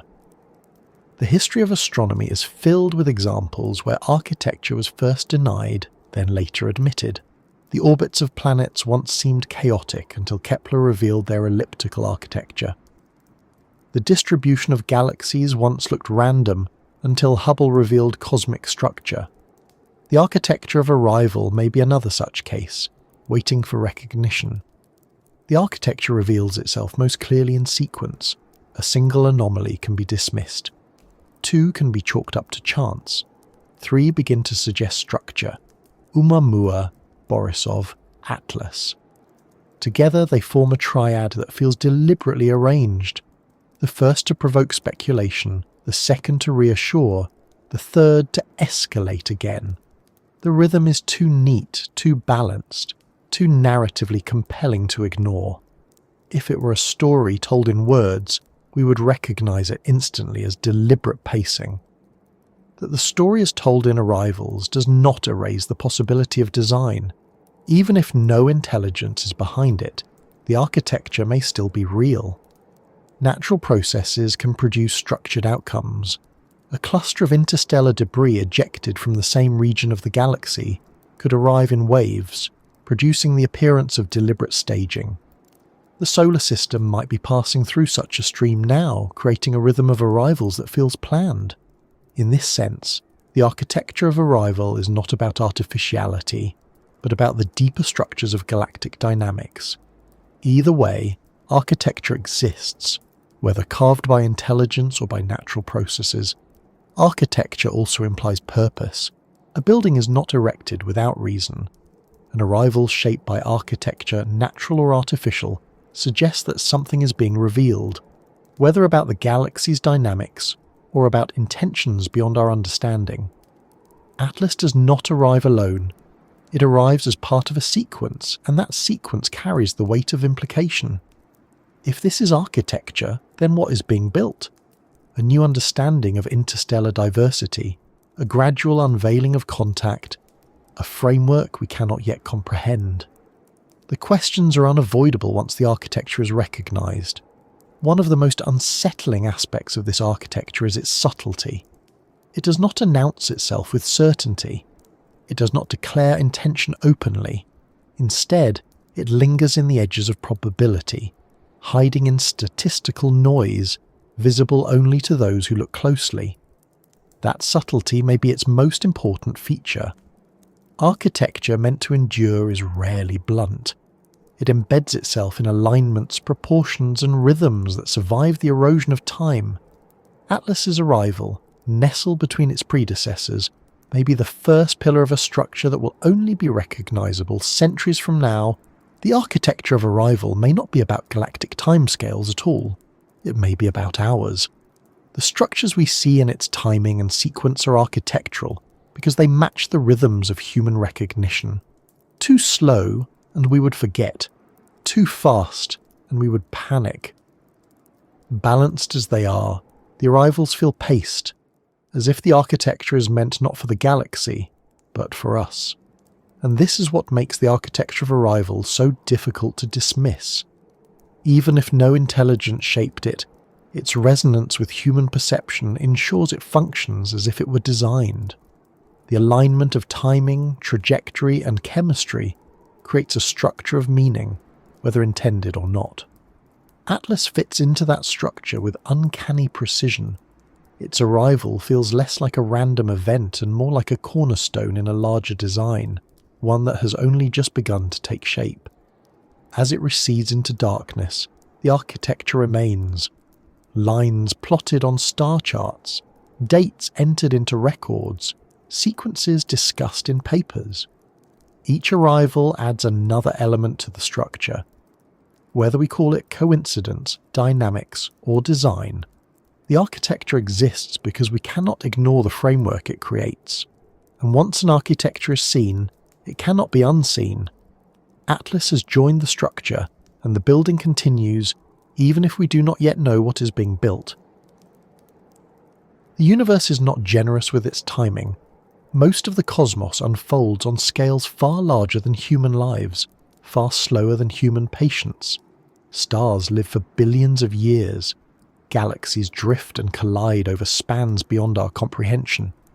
Against that backdrop, the brief moment when humanity exists looks upward and has the tools to notice visitors from interstellar space seems vanishingly small. And yet, somehow, 3i Atlas passed through that exact moment. It is here that we are forced to consider the possibility of windows, brief alignments when conditions are just right, when opportunities open, and when what seems like accident may instead be a signal. Atlas might be nothing more than a comet, but it might also represent one of those windows, a convergence of timing and readiness too precise to ignore. A window of opportunity requires alignment. On Earth, this concept defines history. Empires rise when resources, innovation, and leadership align at the right moment. Scientific breakthroughs occur when theory, tools, and curiosity intersect. Missed windows can delay progress by centuries. The telescope, had it been invented earlier, could have accelerated astronomy by generations. Vaccination, had it been discovered sooner, could have prevented untold deaths. In every case, opportunity opens briefly and then closes. The same logic applies to the cosmos. If interstellar visitors pass through constantly, but civilizations are rarely prepared to notice them, then only a narrow window exists for recognition. Atlas appeared within our window, and that coincidence is what makes it feel significant. Think about the scales involved. For billions of years, interstellar debris has been crossing our solar system. Countless objects like Atlas have come and gone unnoticed. Only now, in the past decade, have we had the global network of telescopes, the computational models, and the public interest required to notice them at all. Our observational window is tiny compared to the age of the universe. That Atlas appeared within this sliver is either pure coincidence or something else. Either way, it forces us to grapple with the fact that our perspective is defined by opportunity as much as by physics. The opportunity is not just technological but cultural. A century ago, an interstellar visitor might have been catalogued, but it would not have sparked speculation about life beyond Earth. The scientific framework was not ready. 2 centuries ago, it would not have been noticed at all.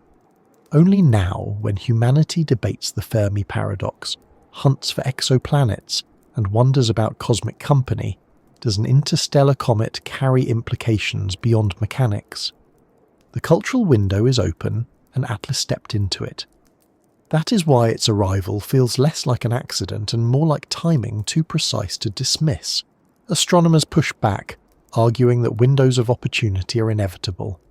If we had not noticed Oumuamua in 2017, we would have noticed something else eventually. The galaxy is filled with these objects, and human curiosity guarantees discovery sooner or later. But inevitability does not erase precision. Sooner or later is a broad phrase. That it happened precisely now, when our awareness is heightened and our tools are sharp, is what transforms coincidence into suspicion. Atlas arrived not in the vague stretch of sooner or later, but in the razor-thin edge of now. Windows also imply vulnerability. When opportunities open, they can just as easily close. Atlas will fade into interstellar space and the window will shut. Oumuamua was lost to the dark before we could send a mission.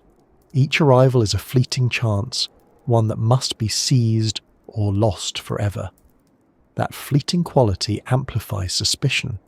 If intelligence were behind these arrivals, ensuring that each window was brief would be the perfect way to provoke attention without risking full exposure. A message that lingers can be ignored. A message that vanishes becomes unforgettable. Natural processes can also create windows. Streams of interstellar debris may pass through the galaxy, intersecting with solar systems only rarely. When a system like ours crosses such a stream, opportunities cluster together. This could explain why 3 visitors appeared in less than a decade after millennia of silence. But even then, the sense of window remains. We are living in the rare moment when such alignments occur. Out of all human history, we exist at the exact time when the cosmic window is open. That rarity, natural or not, feels significant. Windows of opportunity also shape the way we respond. If Atlas had been ignored, if telescopes had failed to track it, the opportunity would have passed without effect. But because it was noticed, studied and debated, it becomes part of a larger narrative. The very act of recognizing the window is part of the opportunity. This creates a paradox. The more we see these windows as meaningful, the more meaning they gain, whether or not any was intended. Atlas becomes significant not only because of what it is, but because of when we chose to see it. Consider how humanity might use such windows if roles were reversed. If we wanted to send a signal to another civilization without direct contact, we could scatter objects into interstellar space and time their arrivals with the developmental windows of target species. The window itself would be the message. You are ready to notice, ready to wonder, ready to ask questions you were not prepared to ask before. The civilization that recognized the window would be the one worth contacting. Atlas's arrival, then, could be less about what it is and more about the fact that we recognized it at all. This interpretation adds another layer of unease, because if we are in such a window, then what comes next? If the galaxy uses windows to communicate, then more arrivals may be staged for our attention. Each one could escalate the strangeness, nudging us further along a path of recognition. The window would not close after Atlas, but widen, drawing us deeper into a sequence that only later reveals its full meaning. We might already be in the middle of a communication protocol written not in words or waves, but in timing and motion. Skeptics resist this conclusion, pointing out that attributing meaning to timing risks anthropocentrism. The galaxy does not revolve around us, and the idea that arrivals are timed for humanity flatters our sense of importance. But even without intention, the window remains real. We live in the rare overlap between cosmic events and human readiness. Whether or not anyone designed it, the opportunity exists. The question is whether we are willing to seize it, or whether we will let it close, unrecognized as countless others surely have before. The fleeting nature of these windows forces urgency. Every time an object like Atlas appears, we must decide how seriously to take it. Missions must be planned quickly, telescopes must be trained, debates must be had. Hesitation can mean the difference between discovery and loss. This urgency itself may be part of the architecture. If arrivals are timed to create windows that close quickly, then they force civilizations to act decisively, to prove themselves capable of grasping opportunity before it vanishes. In that sense, Atlas is not just a visitor, but a test. As Atlas departs, the window closes, but its impact lingers because we noticed. The data it provided will be studied for years, debated for decades, remembered as part of a sequence that may yet continue. The window was brief, but it reshaped our view of interstellar objects, and perhaps of our place in the galaxy. That is the power of windows. They transform brief moments into lasting consequences. In the end, Atlas may be nothing more than a comet, a fragment of ice and dust wandering the void, but its arrival in 2025, at the precise moment when humanity could notice, is more than coincidence. It is a window of opportunity, natural or designed, that forces us to ask whether we are living in one of those rare alignments when the universe offers not just data, but meaning, and whether we will recognize that meaning before the window closes again. Every discussion of interstellar visitors eventually narrows down to this tension. Is what we are seeing the product of chance, or the result of intention? The line between the two is deceptively thin, and the case of Three-Eye Atlas forces us to confront just how blurred it can be. To dismiss everything as chance feels safe, a shield against overreach. But it also risks ignoring patterns that demand explanation. To assume intention is bold, even reckless, but it accounts for the strange precision and uncanny timing that statistics alone struggle to cover. Between these poles lies a debate that defines not only how we interpret Atlas, but how we interpret our place in the universe. The case for chance is straightforward. Billions of planetary systems exist across the galaxy. Each one ejects debris during its formation. Over billions of years, this debris drifts, scatters, and crosses paths with star systems. By the sheer law of large numbers, some of these fragments will intersect with our solar system. Modern telescopes, wide-field surveys, and advanced detection algorithms make it more likely we will notice them. Oumuamua, Borisov, and Atlas are exactly what we should expect once we begin looking seriously. Chance explains everything without invoking anything extraordinary. But chance also comes with baggage. It requires us to believe that 3 arrivals in less than a decade after billions of years of human blindness are nothing more than coincidence. It requires us to believe that Atlas's strange chemistry, extreme velocity and uncanny timing are just accidents of galactic mechanics. It requires us to accept that what feels like a pattern is nothing but epiphenia, our brains insisting on meaning where none exists. This is possible, but it demands faith in randomness as strongly as intention demands faith in design. The case for intention, on the other hand, begins with the anomalies. Oumuamua's unexplained acceleration, Borisov's reassuring normality, Atlas's carbon dioxide abundance and blistering speed. Each anomaly could be chance, but together they form a sequence that resembles structure. Intention interprets this not as noise, but as design. A deliberate pattern meant to draw attention slowly, carefully, without breaking the illusion of naturalness. Intention explains the balance, the timing, the mimicry. But it carries with it the unsettling implication that someone arranged it this way. Human history provides examples of both. Chance explains natural disasters, random mutations, and cosmic impacts. Intention explains architecture, art, and communication. Both can create patterns, both can leave signatures. The challenge is distinguishing between them when the evidence is ambiguous. A series of footprints on a beach could be caused by chance wave patterns eroding sand, or by intention in the form of a person walking. Without context, the difference can be impossible to prove. Atlas is a cosmic footprint, and we are left to decide whether the waves of chance or the steps of intention created it. One of the strongest arguments for chance is the scale of improbability required for intention. To nudge a comet across interstellar distances to ensure it arrives in our solar system precisely when humanity can notice would require unimaginable foresight and precision. The margin for error over millions or billions of years would be staggering. Skeptics dismiss the idea on those grounds alone. But this argument only holds if we assume intention must operate within human limits. A civilization with technology far beyond ours might see such tasks as trivial. For them, what we call improbable may be no more difficult than guiding a spacecraft is for us. The strongest argument for intention lies in the timing.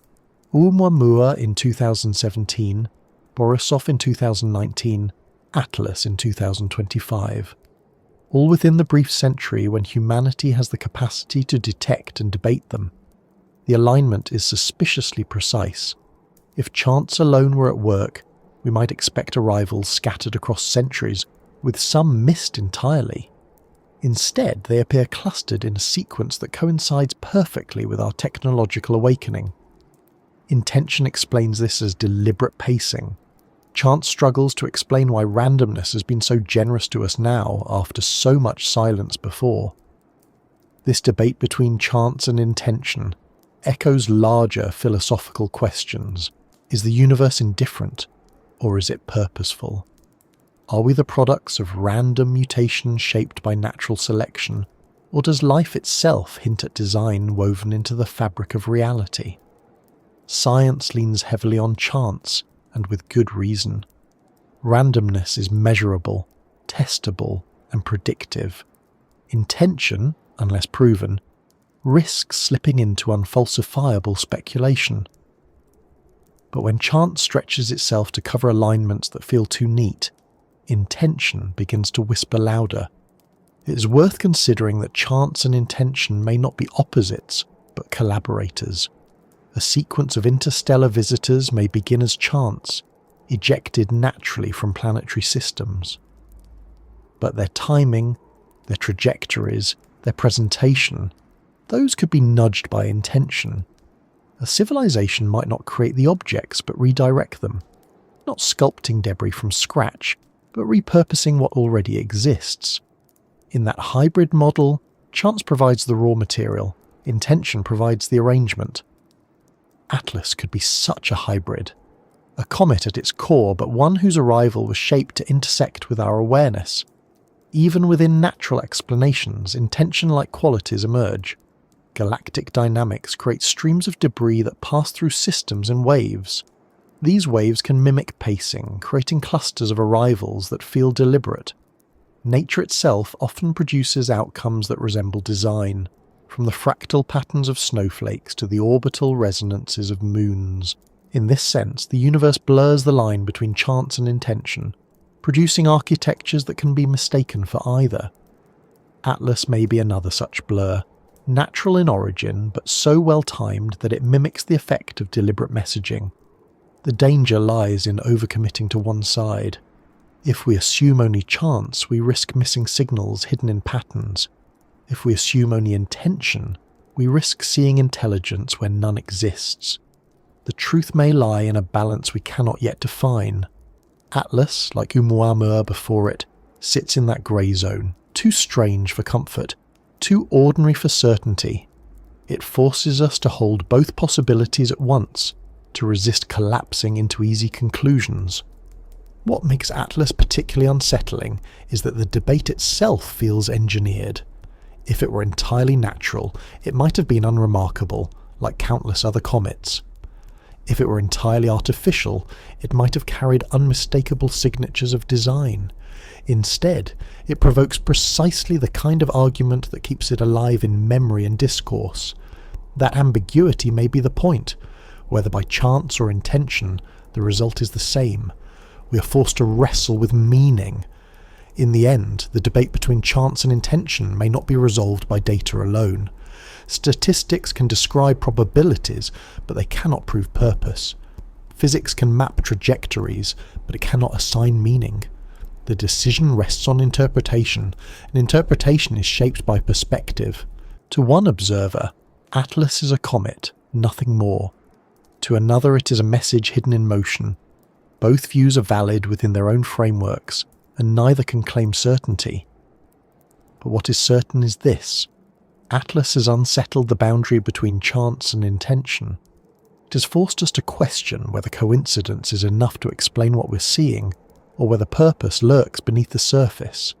It may fade, but the questions it leaves behind will not. Because once the possibility of intention is raised, chance no longer feels sufficient, and once the possibility of chance is admitted, intention can never be proven. We are left in tension, suspended between two explanations, unsure which is true, but unable to dismiss either. Randomness is the most comfortable explanation in science. It acts as a buffer against overinterpretation, a safeguard against the temptation to see meaning where none exists. When an outcome seems improbable, randomness is invoked as the catch-all solution. Given enough time, given enough trials, even the unlikely will eventually occur. But when faced with three-eye Atlas, that comfort begins to fracture. Because randomness has limits. It cannot explain everything.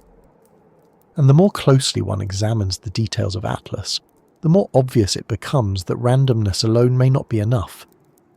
Astronomers argue that the arrival of 3 interstellar visitors in less than a decade is simply a reflection of our improved observational power. Before Oumuamua, we lacked the tools to notice such objects. Now, with automated surveys scanning the skies night after night, detection is inevitable. Randomness, they say, explains the clustering. But this explanation begins to wobble when we look at what we have actually found. If randomness were the full story, then the first 3 detections should have been statistically ordinary, representative samples of a vast interstellar population. Instead, they are anything but ordinary. Oumuamua was anomalous in nearly every way. Borisov was the exception that reassured us. Atlas swung the pendulum back toward anomaly with speed, chemistry, and timing that stand out from expectation. Randomness may explain discovery, but it struggles to explain discovery that looks like staging. One of the first cracks in randomness is timing. The universe does not arrange itself to coincide with human readiness. Yet Atlas arrived at the exact moment when humanity has both the technology and the cultural awareness to notice. For billions of years, interstellar debris passed unnoticed. Only now, within the brief sliver of time when telescopes are capable and curiosity is focused outward, do 3 visitors appear. Randomness can accommodate this by invoking coincidence, but coincidence is not explanation. It is avoidance. At some point we must ask why chance has been so conspicuously generous now and so absent before. Another crack lies in the balance of anomaly and conformity. Oumuamua was too strange. Borisov was too normal. Atlas landed squarely in between, strange enough to provoke debate, normal enough to dismiss. This sequence resembles pacing, not probability. Randomness produces distributions, not narratives. Yet what we see is a story unfolding. Mystery, reassurance, renewed mystery. Randomness cannot easily explain why the first 3 objects discovered align so neatly with a rhythm that feels more like communication than coincidence. Then there is the matter of chemistry. Atlas's carbon dioxide dominance sets it apart from nearly every known comet in our solar system. Randomness allows for variation, of course, but when variation shows up in the first handful of detections, it challenges the very models built on probability. If our solar system's comets form a baseline, then Atlas falls into the tail of the distribution. Randomness can place it there, but probability says we should not expect such extremes so early. To encounter one so quickly suggests either our models are wrong or something else is shaping the outcome. Randomness alone does not provide clarity. Velocity adds another fracture. Atlas travels faster than its predecessors, faster than most predicted. Galactic dynamics produce a range of speeds, but again, the odds of finding such an extreme case among the earliest detections are slim. Randomness insists it is possible, but possible does not equal persuasive. At some point, possibility stretched too far begins to resemble avoidance rather than explanation. Randomness also fails to account for perception. The significance of Atlas lies not just in its properties, but in the way those properties align with human thresholds of attention. Too ordinary, and it would have been ignored. Too extraordinary, and it would have been dismissed as panic-inducing speculation. Instead, it landed squarely in the zone that guarantees debate without resolution. This uncanny calibration is something randomness struggles to produce. Randomness generates noise, not finely tuned ambiguity. Yet Atlas sits precisely at that midpoint where neither dismissal nor certainty is possible. It is a balance that randomness should not favour, yet here it is. History provides cautionary tales of randomness stretched beyond reason. When pulsars were first discovered, their regularity seemed too precise to be natural. Randomness was invoked, then rejected, as the evidence mounted. When cosmic microwave background radiation was found, it was initially dismissed as noise. Only later was it recognised as a relic of the Big Bang. In both cases, randomness was the first defence, and in both cases, it collapsed under scrutiny. Atlas may be another step in that pattern. randomness invoked as comfort, then discarded as the evidence piles up. Even within science, randomness is often a placeholder. In genetics, random mutation explains variation, but deeper study reveals biases in mutation rates and repair mechanisms. In cosmology, random fluctuations explain structure formation, but inflationary models add layers of causality. Randomness is rarely the end of the story. It is the first draft waiting to be replaced by deeper understanding. With Atlas, randomness explains discovery, but it cannot explain discovery that feels so uncomfortably like revelation.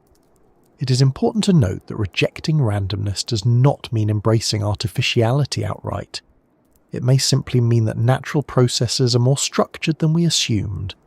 Streams of debris, clustered ejections, or galactic tides may produce patterns that appear random only at low resolution. At higher resolution, architecture emerges. Randomness in this sense is not wrong. It is incomplete. Atlas may be the evidence that forces us to refine, to admit that what we once called coincidence is in fact structure waiting to be recognized. But the possibility of intention remains, because what randomness cannot explain cleanly is the sense of balance, timing, and mimicry that runs through Atlas's arrival. These qualities feel curated, and curation is the language of design. If interstellar objects are being used as messages, then the illusion of randomness would be the perfect disguise. An object that looks like chance but whispers of purpose would be the ideal medium, provoking debate, never proving itself, always leaving the observer unsettled. That is precisely where Atlas leaves us. The refusal to move beyond randomness is itself a kind of protection. Science prefers safe explanations, and randomness provides that safety. It prevents premature leaps into speculation, but clinging to it too tightly risks blindness. At some point, the anomalies outnumber the reassurances. At some point, coincidence becomes conspiracy, whether of nature or of intelligence. Randomness cannot explain forever. It can only delay recognition. Atlas exposes that delay. It shows us the edges of what randomness can and cannot cover. Its chemistry, velocity, timing, and narrative placement all fall outside what chance should easily explain. To insist otherwise is to stretch randomness into a shield that hides more than it reveals, and when shields crack, the truths they protect spill out. In the end, randomness is not an answer but a boundary. It tells us what might happen, but not why it happens now, here, in this way. Atlas sits at that boundary, forcing us to admit that randomness has limits, and that beyond those limits lies something else, whether new physics, new structures, or new intentions. What randomness cannot explain, we must face honestly, and with Atlas that honesty may mean admitting that coincidence is no longer enough. When astronomers look at the sky, they see movement as language. A planet drifting through a constellation speaks of its orbit around the sun. A comet arcing inward announces its icy reservoir melting into vapour. Even galaxies stretching and colliding tell stories about gravity's pull across cosmic scales. Motion is never silent. It encodes information, carries history, and suggests futures. The orbit of 3i Atlas, like every other object we observe, is a sentence written in the grammar of mechanics. But the question is whether it is only mechanics we are reading, or whether the orbit itself might be a message, structured deliberately to be interpreted as such. Oumuamua's orbit was strange enough to spark this debate first. Its hyperbolic trajectory and unexplained acceleration looked almost scripted, as though nudged for effect. Borisov's orbit reassured us, following a path consistent with natural ejection from another system. Then came Atlas, with its blistering velocity, steep angle, and hyperbolic escape that slices through our solar system in a way that feels less like accident and more like punctuation. Orbits are supposed to be random scatterings shaped by encounters long past, but Atlas's path raises the unsettling possibility that orbits themselves may serve as a language a system of signals intelligible to any civilization capable of calculating trajectories. The appeal of orbits as language lies in universality. Physics is consistent across the galaxy. Gravity operates the same way everywhere. A radio message may require translation, but an orbit requires only observation. Any intelligent species, no matter how different, would recognize the difference between a bound orbit and an unbound trajectory. They would understand eccentricity, inclination, velocity. If you wanted to send a message across cultures, across biology, across time itself, you could do worse than writing in the language of orbits. Atlas's orbit is not random scribble.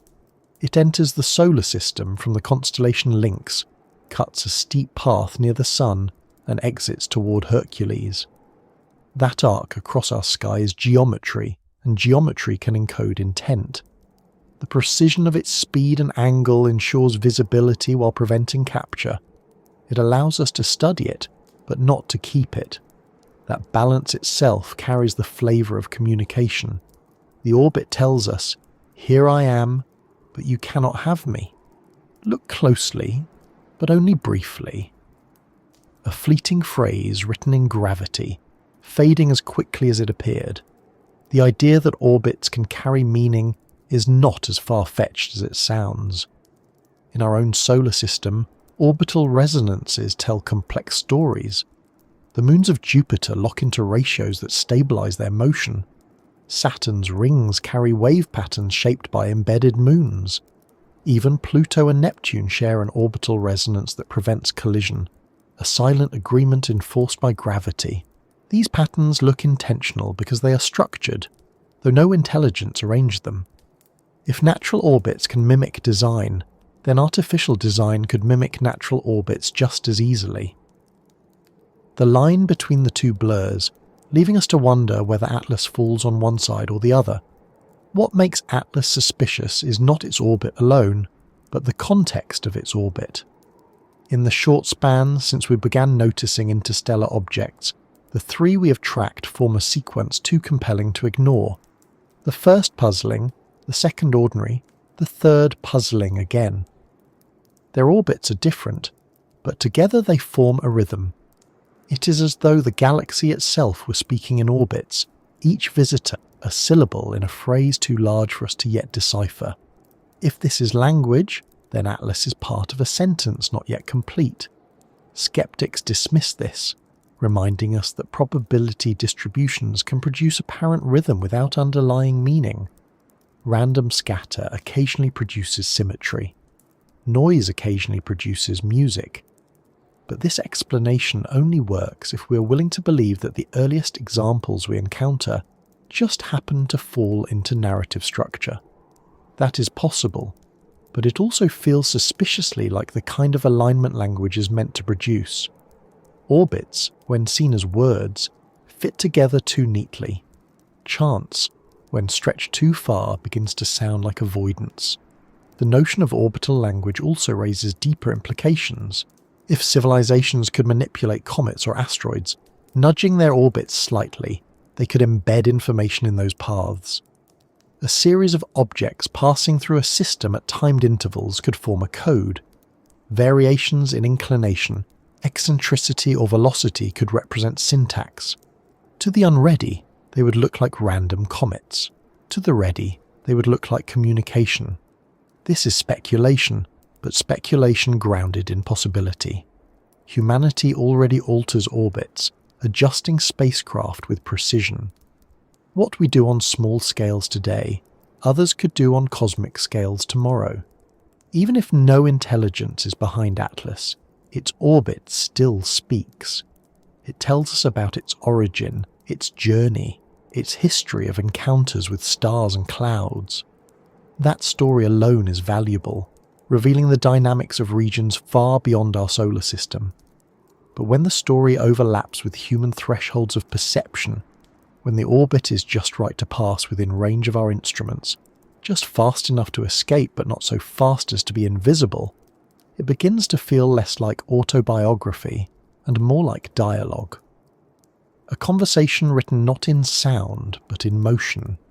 The danger of ignoring this possibility is that we might miss communication hiding in plain sight. If orbits can be language, then the galaxy may already be filled with conversations we are too cautious to hear. Streams of interstellar debris could be signals, clusters of arrivals could be punctuation, patterns of inclination could be code. To dismiss all of it as randomness is to risk silence, not because no one is speaking, but because we refuse to listen. History shows that humanity often resists new languages until they are forced upon us. Hieroglyphs were dismissed as decorative until the Rosetta Stone revealed their grammar.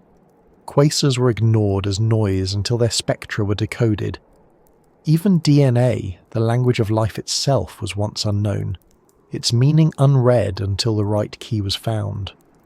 Orbits may be another such language, one we have only just begun to suspect exists.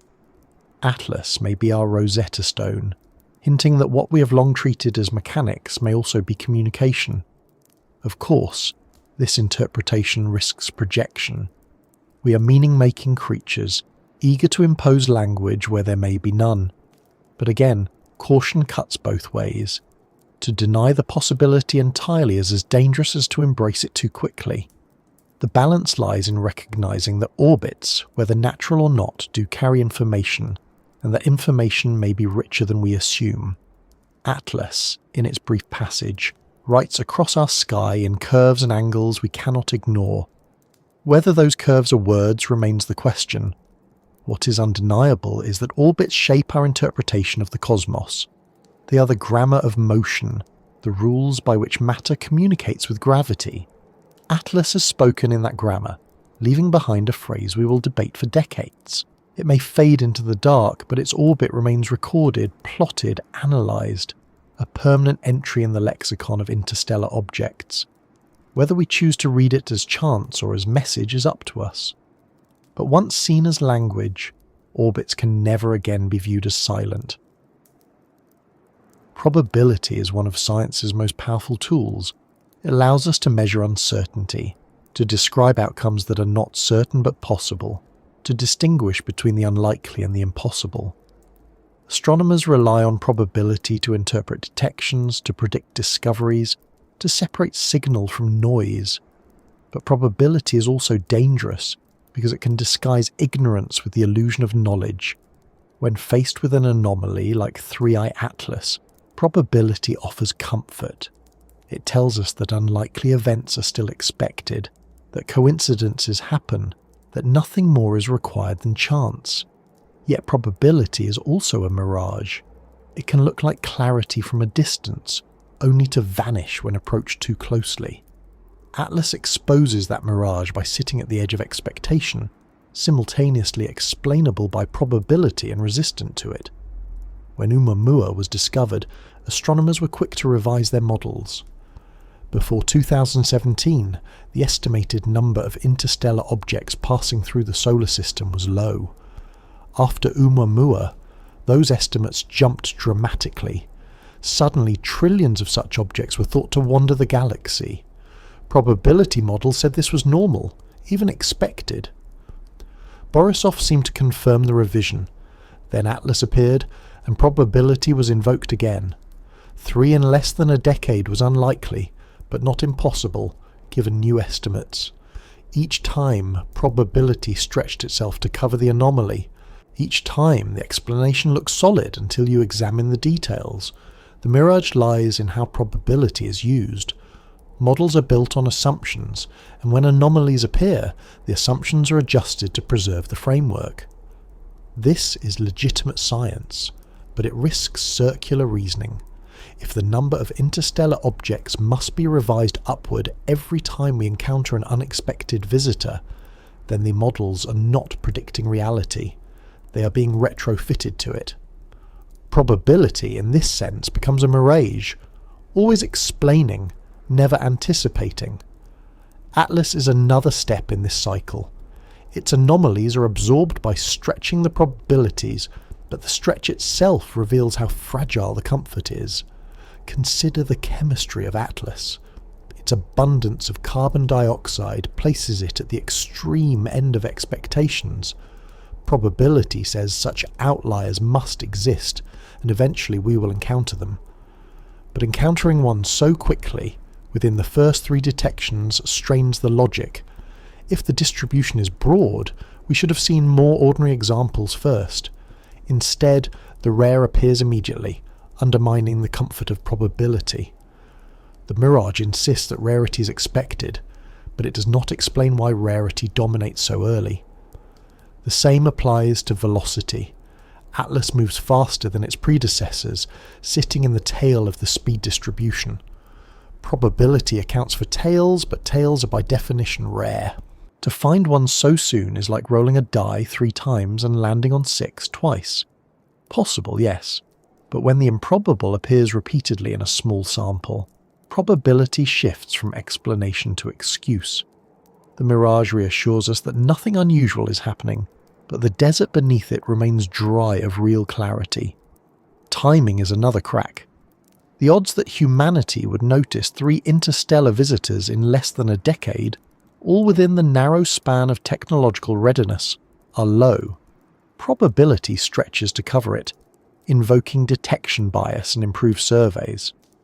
But this ignores the deeper strangeness. Why now? Why not a century earlier or later? Probability explains frequency, not alignment. The mirage distracts us with numbers, but it cannot answer the questions that matter most. Skeptics will argue that this is simply how science works. Models evolve with data, probabilities shift, anomalies are eventually absorbed. This is true. But history shows us that probability often hides deeper truths until the evidence becomes overwhelming. The probability of continents drifting was once dismissed as negligible, until plate tectonics revealed the mechanism. The probability of black holes was once thought absurd, until observational evidence forced acceptance. In both cases, probability created a mirage that delayed recognition of reality. Atlas may represent another such delay, a case where the comfort of numbers obscures the possibility of intention. The problem is that probability is descriptive, not explanatory. It tells us how likely outcomes are under current models, but it does not explain why a particular outcome occurred. When Atlas arrived, probability said this was expected within the range of possibilities. But probability cannot tell us why it arrived now, why it carried unusual chemistry, why its velocity sits at the edge of distributions. For that, we need more than statistics. We need interpretation. The mirage collapses when we demand meaning, not just math. This does not mean intention is proven, but it does mean that randomness, cushioned by probability, cannot be the full story. The anomalies pile up, and the comfort of statistics grows thin. At some point the mirage dissolves and we are left with the unsettling realization that numbers alone cannot capture what is happening. Atlas forces that realization. It demands that we question whether probability has become a shield against possibilities we do not want to face. Even within natural explanations, the mirage is dangerous. If streams of debris or galactic dynamics are shaping arrivals, then probability must be rebuilt on new foundations. The distributions we rely on are wrong, and the comfort they provide is false. Atlas may be the first crack in that facade, the anomaly that exposes the inadequacy of our assumptions. If so, then the mirage has already served its purpose. It has delayed recognition, but it cannot delay it forever. What makes Atlas different from ordinary anomalies is the way it plays with ambiguity. Its properties are strange, but not impossible. Its timing is uncanny, but not provably deliberate. Its chemistry is extreme, but not beyond natural limits. It sits at the edge of probability, where the mirage is most convincing. From a distance it looks like chance. Up close it looks like something else. That in-between state is what makes it so effective at provoking suspicion. The mirage does not fail completely, but it wavers, shimmering between randomness and intention. If we imagine intention behind Atlas, then the mirage itself becomes part of the design. A message that looks like coincidence but resists full explanation is the perfect way to communicate without being obvious. It ensures debate, guarantees attention, and avoids certainty. The illusion of probability becomes the camouflage, the disguise that allows a message to pass unnoticed by the unready and suspected by the curious. If that is the case, then Atlas is more than an object. It is a lesson in how probability can be manipulated into silence. Ultimately, the mirage of probability cannot last forever. As more interstellar visitors are discovered, the data will either reinforce randomness or undermine it.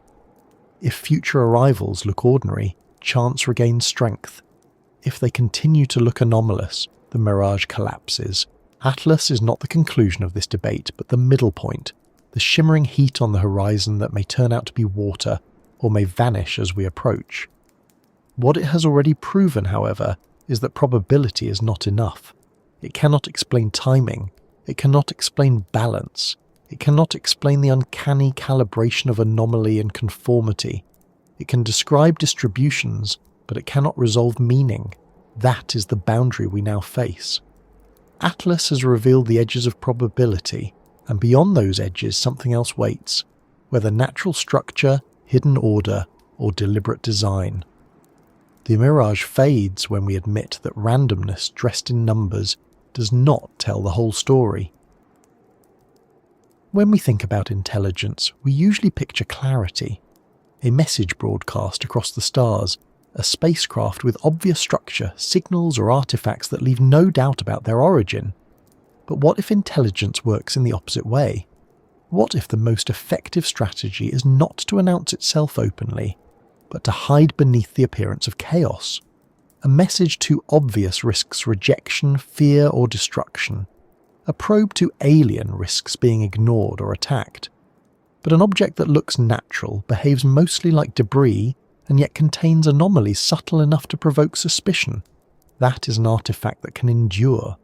It is intelligence concealed as chaos. And in many ways, 3i Atlas fits that unsettling description. Chaos is a convenient disguise. Nature produces endless variation, from the erratic paths of comets to the violent scattering of asteroids, from the turbulence of atmospheres to the unpredictable flickering of stars.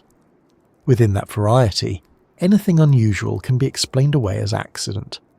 A hyperbolic trajectory, a strange chemistry, a velocity on the edge of distribution, all can be filed under chaos.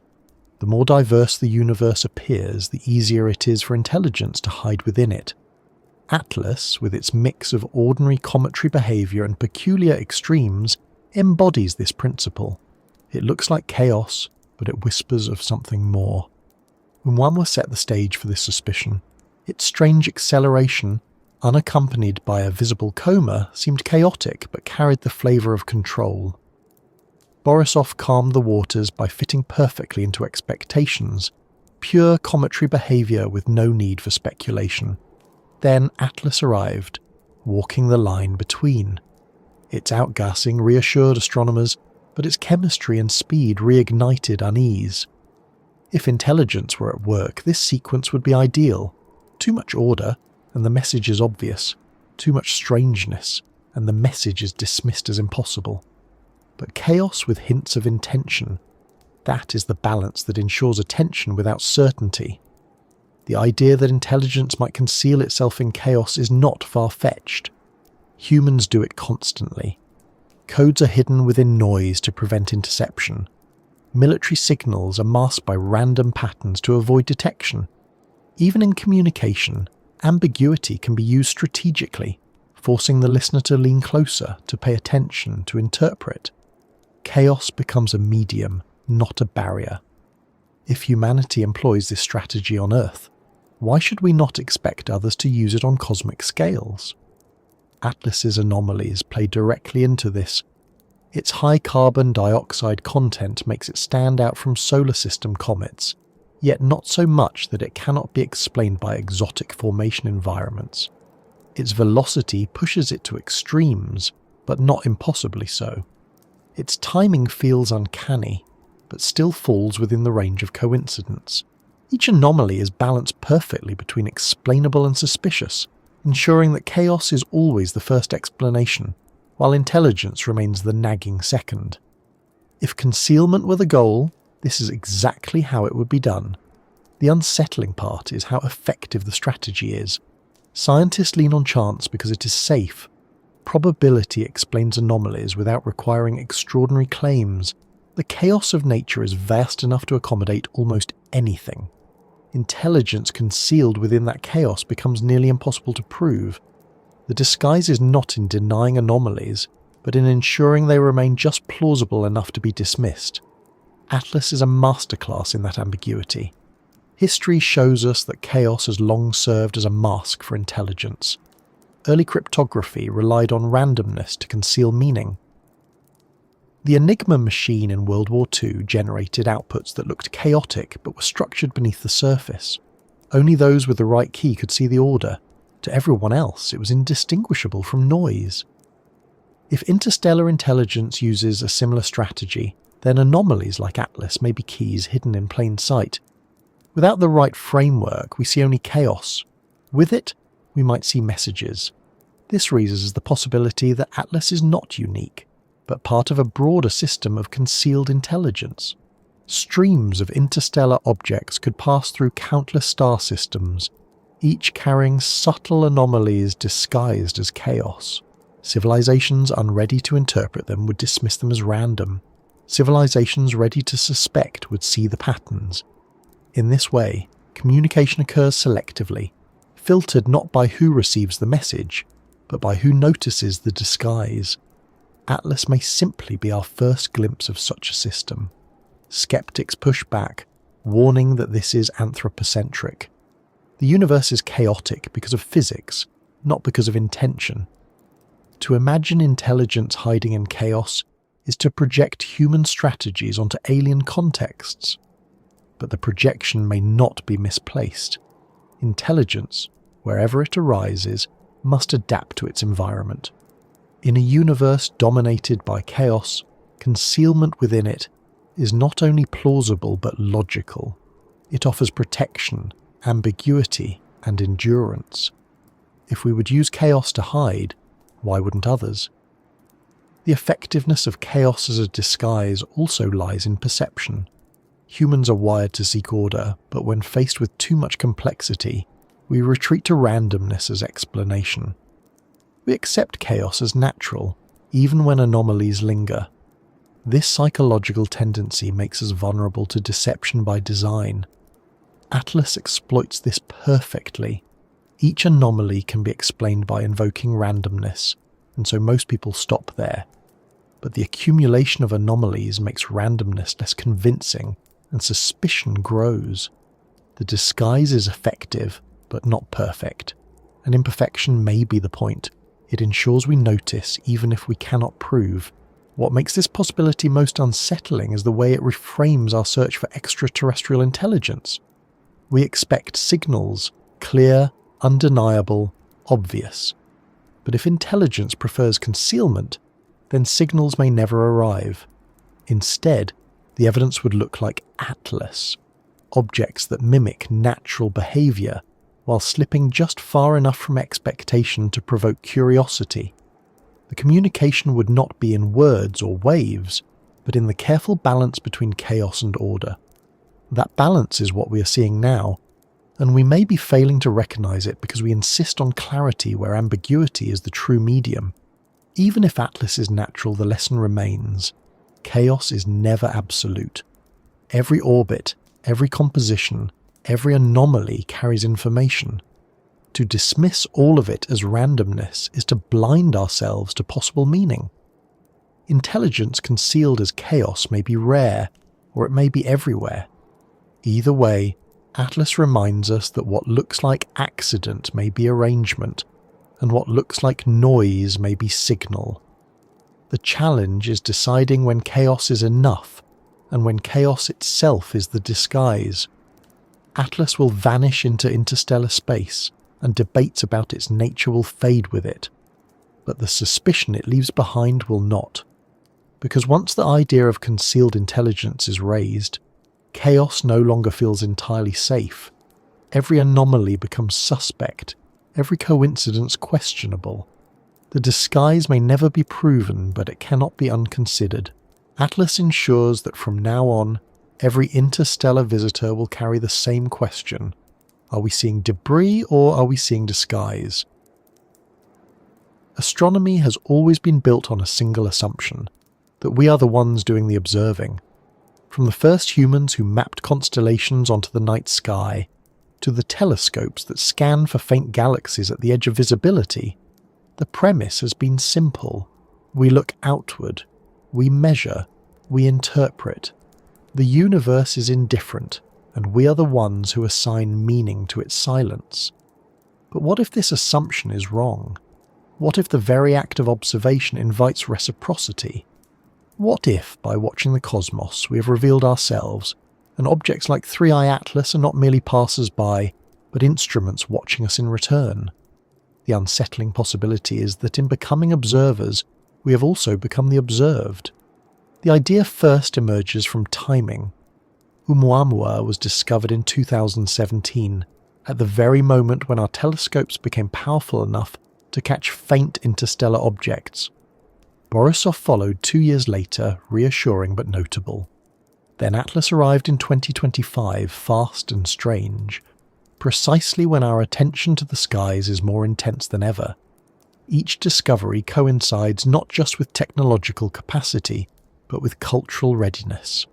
If these were random fragments, the overlap might be coincidence. But if they are something else, if they are instruments, then their timing suggests awareness. They appear when we are looking because they are meant to be seen. The observers have become the observed. Consider how humans approach exploration. When probes are sent to Mars, they are designed not only to collect data but also to be observed. Cameras are mounted to provide proof of arrival. Antennas are positioned to ensure visibility from Earth. Even our rovers move slowly, deliberately, ensuring that their actions can be monitored. To any Martian intelligence, those machines would look like natural rocks at first glance, but their behaviour would betray their artificiality. Now imagine an advanced civilization sending probes across the galaxy. Would they not adopt the same principle? Objects disguised as natural debris, slipping through systems designed to observe, and to be observed once a target civilization becomes capable of noticing. Atlas fits the pattern all too well. The disguise is effective precisely because it mirrors our assumptions. We expect to find interstellar comets, so when we see one, we explain away its anomalies. But if the object is also observing us, then the anomalies are not flaws, they are features. The high velocity ensures it cannot be captured. The strange chemistry ensures it stands out just enough to provoke study. The cometary activity ensures it passes as natural. The architecture of its arrival ensures we notice. In this sense, Atlas is less a visitor than a mirror, reflecting back our own role as watchers. This inversion, observers becoming the observed, forces uncomfortable questions. If Atlas is a probe, what is it learning? Our ability to detect it says something about our technology. Our debates about its nature say something about our psychology. Our attempts to dismiss or sensationalize it say something about our culture. Every reaction is data. The probe need not transmit images of Earth to its makers. It only needs to transmit our response. In that sense, Atlas has already succeeded. By noticing it, by discussing it, by speculating about it, we have revealed ourselves. The telescope, in turning outward, has become a signal pointing inward. Skeptics argue this is paranoia, a reversal of perspective unsupported by evidence. They remind us that comets do not carry cameras, that rocks do not spy. Yet this objection is based on the assumption that intelligence must look like us. A sufficiently advanced probe would not need cameras in the conventional sense. Its sensors could be subtle, its data collection hidden in processes we mistake for natural behaviour. Outgassing might not just be sublimation but measurement. Variations in brightness might not just be cometary activity but intentional modulation. The disguise ensures that only those ready to question would suspect. For everyone else, it remains a comet. The concept of observers becoming the observed also reshapes the way we interpret astronomy itself. For centuries, we have treated the cosmos as passive, indifferent to our gaze. But the act of looking is not neutral. In quantum mechanics, observation alters systems at the smallest scales. On Earth, to study animals is to influence their behaviour. Why should it be different at cosmic scales? If intelligence exists elsewhere, it may anticipate observation as part of its strategy. By revealing ourselves through telescopes, we signal that we are ready to be included in the network of the observed. Atlas could be the reply, a subtle acknowledgement that we have been seen. The psychological impact of this inversion is profound. Humanity is accustomed to thinking of itself as the watcher, the surveyor of stars. The idea that we are under surveillance reverses the narrative. It suggests vulnerability, even exposure. If Atlas is watching us, then the galaxy is not a silent backdrop but an active stage, and we are not spectators but participants. This shift unsettles because it undermines the illusion of control. We thought we were studying the universe. Perhaps the universe has been studying us. Evidence for this remains circumstantial, but the alignment of anomalies points toward the possibility. The trajectory ensures visibility. The timing coincides with readiness. The chemistry provokes analysis. Each feature functions as both disguise and invitation. The dual role is the hallmark of intelligence concealed within chaos. To dismiss it as accident requires faith in coincidence stacked atop coincidence. To entertain the alternative requires confronting the possibility that the watchers are not alone. This idea also forces us to reconsider the meaning of contact. We expect signals or ships, clear evidence of intent, but contact may not arrive in forms that satisfy our expectations. It may arrive as surveillance, subtle and deniable. We may already be in contact, not as participants in a conversation, but as subjects of study. Atlas in this reading is not a messenger but a sensor. Its orbit is not a path of travel but a line of sight. Its anomalies are not flaws but instruments. The object is not here to announce but to observe. And in noticing it, we have confirmed that the observation is mutual. The inversion is not without precedent.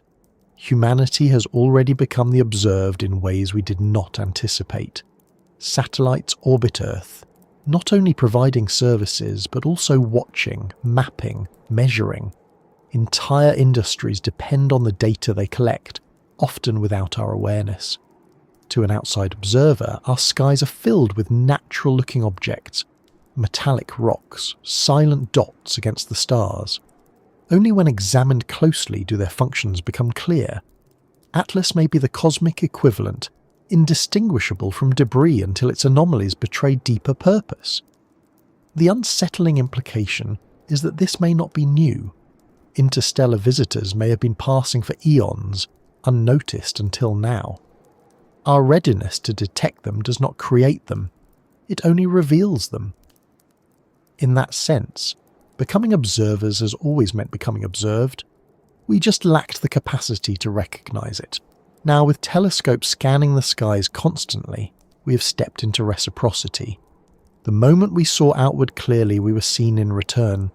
Skeptics hold to the safety of chance, insisting that observation is a human act, not a cosmic reciprocity.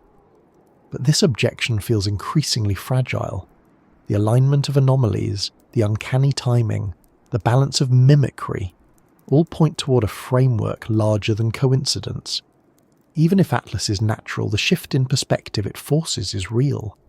We must now admit the possibility that looking outward is never one-sided, that the act of observation may always carry reflection. Atlas will fade, as all such visitors do, but the inversion it suggests will remain. We are no longer comfortable assuming we are only watchers. We must grapple with the possibility that we are being watched, measured, and perhaps tested. The mirror has turned, and in its reflection we see not just a comet but ourselves, revealed in the act of looking. Every culture in human history has lived with messengers.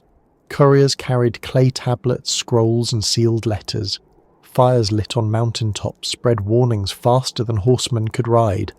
In modern times, satellites beam signals across oceans in fractions of a second. Messages are never accidental. They are chosen, crafted, delivered. But the question raised by interstellar objects like 3i Atlas is whether the galaxy itself can serve as a medium of communication. If so, then the unsettling implication is that some messengers may be chosen, not by us, but by forces far older and more deliberate than humanity. When Oumuamua appeared in 2017, it was immediately treated as a messenger of sorts. Not because it carried a decipherable signal, but because its very existence told us something new. Interstellar objects pass through our solar system more often than we had imagined.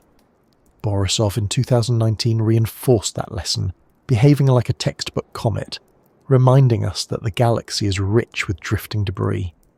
But Atlas in 2025 raised the question again, because its strangeness, its velocity, its unusual chemistry, its precise timing, made it feel less like an ordinary visitor and more like something singled out, as though out of countless billions of fragments wandering the galaxy, this one had been chosen to intersect with us now, when we were capable of noticing. The notion of the galaxy choosing a messenger might sound mystical, but in practice it is a question of alignment. Natural processes constantly produce candidates. Icy comets flung from newborn systems, rocky shards scattered during planetary collisions, fragments wandering between stars for eons. Most of these pass unnoticed, but occasionally one cuts across the path of a civilization at precisely the right time. That intersection feels like a choice, in the same way that a bottle drifting in the ocean only becomes a message when it washes ashore where someone is ready to read it. An interstellar object only becomes a messenger when it arrives during a civilization's window of perception. Atlas drifted into ours. There are two ways to interpret this. The first is that the galaxy chooses by chance. With so many fragments moving in so many directions, some are bound to arrive during moments of readiness. We notice because we are here, not because the arrival was meant. The second interpretation is that the galaxy, or something within it, chooses more deliberately. That objects like Atlas are selected, nudged or guided so that their timing, trajectory and properties create meaning. In that view, the messenger is not random debris but a chosen vessel. Which of these is true remains unsettled, but either way, Atlas forces us to confront the idea that some arrivals matter more than others. What makes Atlas feel chosen is not just its presence, but its balance. If it had been entirely ordinary, it would have been dismissed. If it had been entirely extraordinary, it would have provoked fear or been written off as impossible. Instead, it sits precisely between the two, ordinary enough to be catalogued as a comet, extraordinary enough to be debated endlessly. That calibration is what makes it messenger-like. It ensures attention, but denies closure. It ensures debate, but prevents consensus. This is not how randomness behaves. This is how a messenger operates. It arrives not to provide answers, but to provoke questions. Human history offers many parallels. Messengers often arrive with ambiguity. An envoy may deliver a letter whose meaning is uncertain, leaving room for interpretation. A prophecy may be phrased so vaguely that generations argue about its true intent. Even coded signals in wartime can be designed to be recognized by some and ignored by others. Atlas functions in the same way. Its orbit, chemistry, and timing may be meaningless to those unwilling to look deeper, but to those paying attention, it feels like communication. The ambiguity is not a flaw. It is the message. Skeptics will argue that this is projection, that comets are not chosen, that the galaxy does not send envoys. They may be right. But even within natural explanations, the concept of messenger still applies. Atlas brings information about its origin, its journey, and the galactic processes that shaped it. It tells us about chemical diversity beyond our solar system, It tells us about the dynamics of ejection and scattering across stellar populations. In that sense, it is still a messenger, even if no intelligence chose it. The difference is in whether the message is incidental or intentional. But what if intention lurks within the incidental?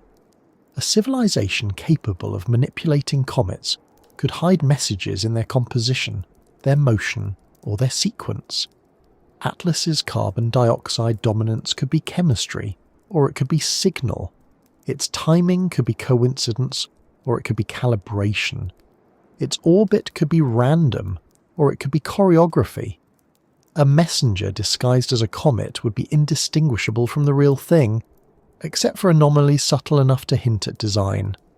That is exactly what we see, a natural object that whispers of something more. The unsettling part is that we may not be able to tell the difference. The galaxy does not deliver messages with signatures at the bottom. It delivers them through ambiguity, through events that can be dismissed as chance or embraced as intention. The choice lies not in the object but in the observer. We decide whether to treat Atlas as debris or as messenger. That decision reveals as much about us as it does about the object. Perhaps that is the point. Perhaps the test is not in recognizing the messenger, but in deciding whether to take it seriously. This possibility reframes the Fermi paradox. We often ask why we have not heard from other civilizations, why no signals or ships have appeared. But what if they have, and we have simply refused to see them? What if the messengers are already passing through, disguised as chaos, ignored because we prefer the safety of randomness? Atlas could be one such messenger. Its presence is undeniable. Its anomalies are real. The only question is whether we are willing to admit that some messengers are chosen, and that we may be living in the middle of a conversation we have only just begun to hear. The weight of this possibility lingers even as Atlas fades. Its orbit is plotted, its chemistry catalogued, its data filed. But data is not the same as meaning. The message, if there is one, will not be found in numbers alone. It will be found in the recognition that arrivals like this are not neutral. They shape us by forcing us to confront questions about chance, intention, and meaning. They turn astronomy from a science of objects into a science of interpretation. That shift is the true message, and it may be the one the galaxy intended all along. Atlas may not be the first messenger, nor will it be the last. If the galaxy chooses by chance, others will come. If it chooses by intention, others will come more deliberately. In either case, the pattern will continue, and with each arrival the question will grow louder. Are these random fragments or chosen envoys? We may never have certainty, but the ambiguity is part of the architecture.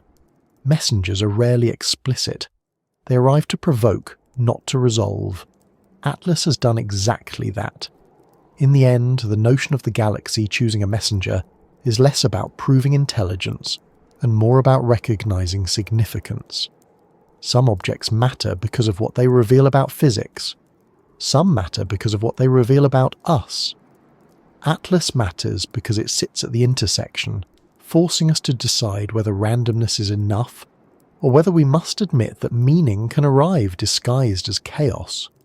That decision, more than any data point, is what turns debris into message and visitor into messenger. Precision is usually comforting. In engineering, it means reliability. In science, it means accuracy. A spacecraft that reaches orbit with exact velocity and angle reassures us that physics works. A clock that measures time down to fractions of a second anchors our sense of order. But when precision appears in places where we expect chaos, it can become unsettling. Instead of reassurance, it provokes unease. It suggests not randomness, but arrangement, not accident, but control. With 3, Atlas, the unnerving quality lies not only in its anomalies, but in the precision with which those anomalies align. The speed, the trajectory, the timing, each falls so neatly into place that the result feels less like coincidence and more like strategy. This is the dark logic of precision, the recognition that exactness itself can be a signal, and that when the universe looks too precise, something more may be at work. Astronomers are used to precision in orbital mechanics. The motion of planets, comets, and asteroids can be predicted centuries ahead with astonishing accuracy. Gravity enforces order. But the origins of interstellar visitors should be messy. Ejected during planetary formation, scattered by encounters with stars wandering for billions of years, their paths should be diverse, their velocities scattered, their chemistry varied. Precision should dissolve across time and distance. Yet Atlas arrives with a precision that belies that messiness. It is not bound to us, yet its trajectory ensures visibility. It is not part of our solar system, yet its timing coincides perfectly with our ability to detect it. It is not ordinary, yet it is not impossible. The balance is exact. Too exact. Consider its velocity. Atlas moves faster than its predecessors, but not at random. Its speed places it in a category that guarantees attention, sitting at the edge of expected distributions without leaping beyond them.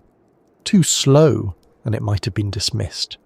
Too fast, and it might have been invisible.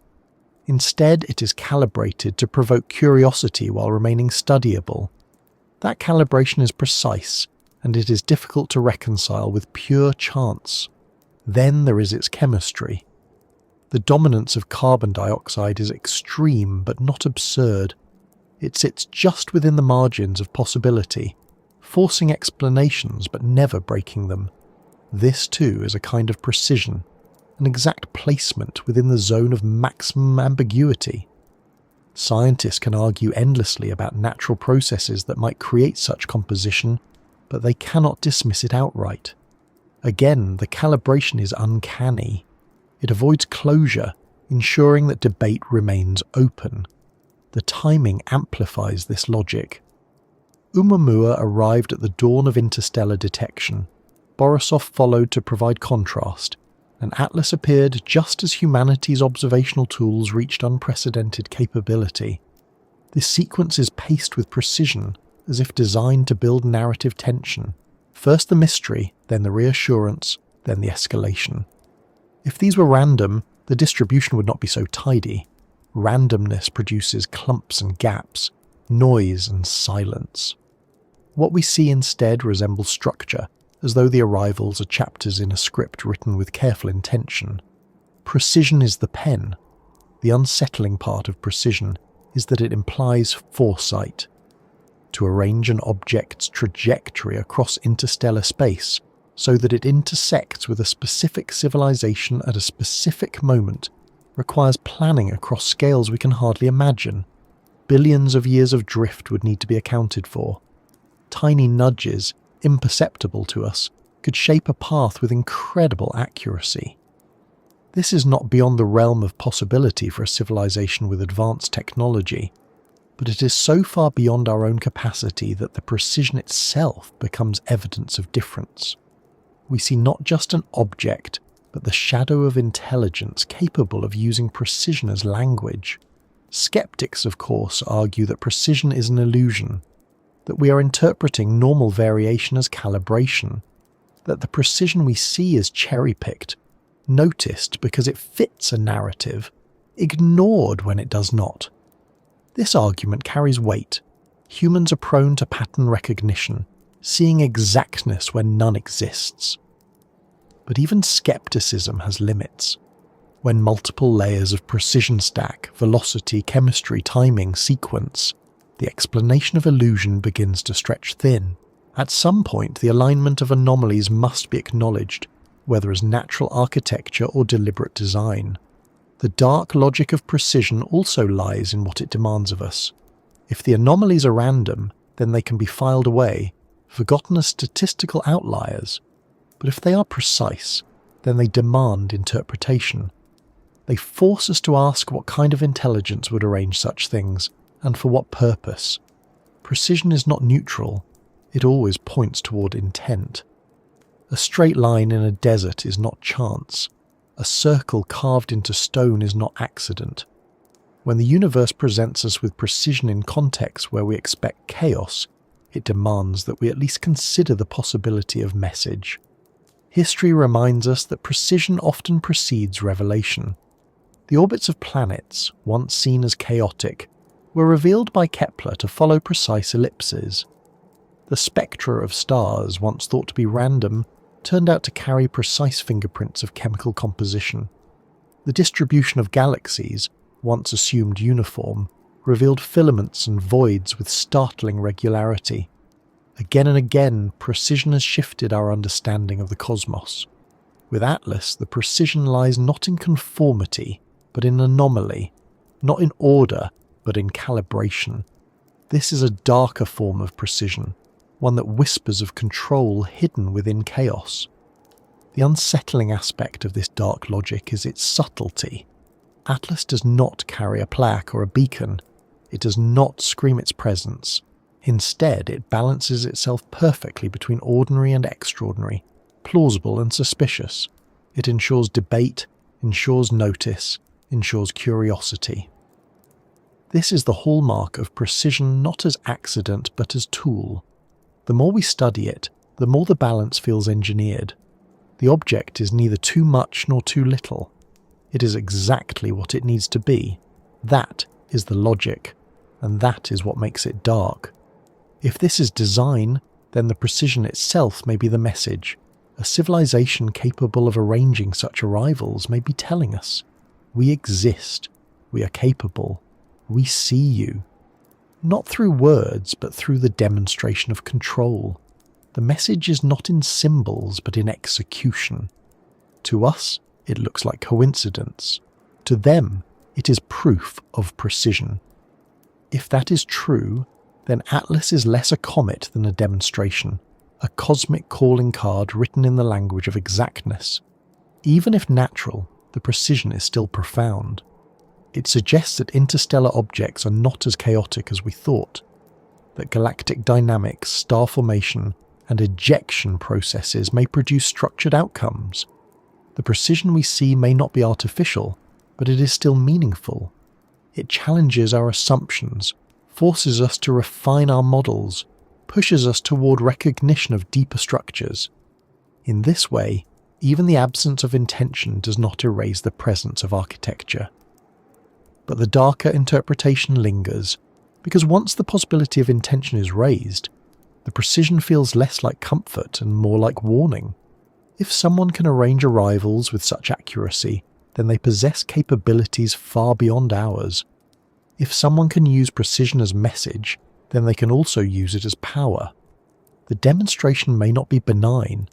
It may be a reminder of the gap between us and them, a subtle display of superiority. Precision, in this sense, becomes not reassurance but dominance.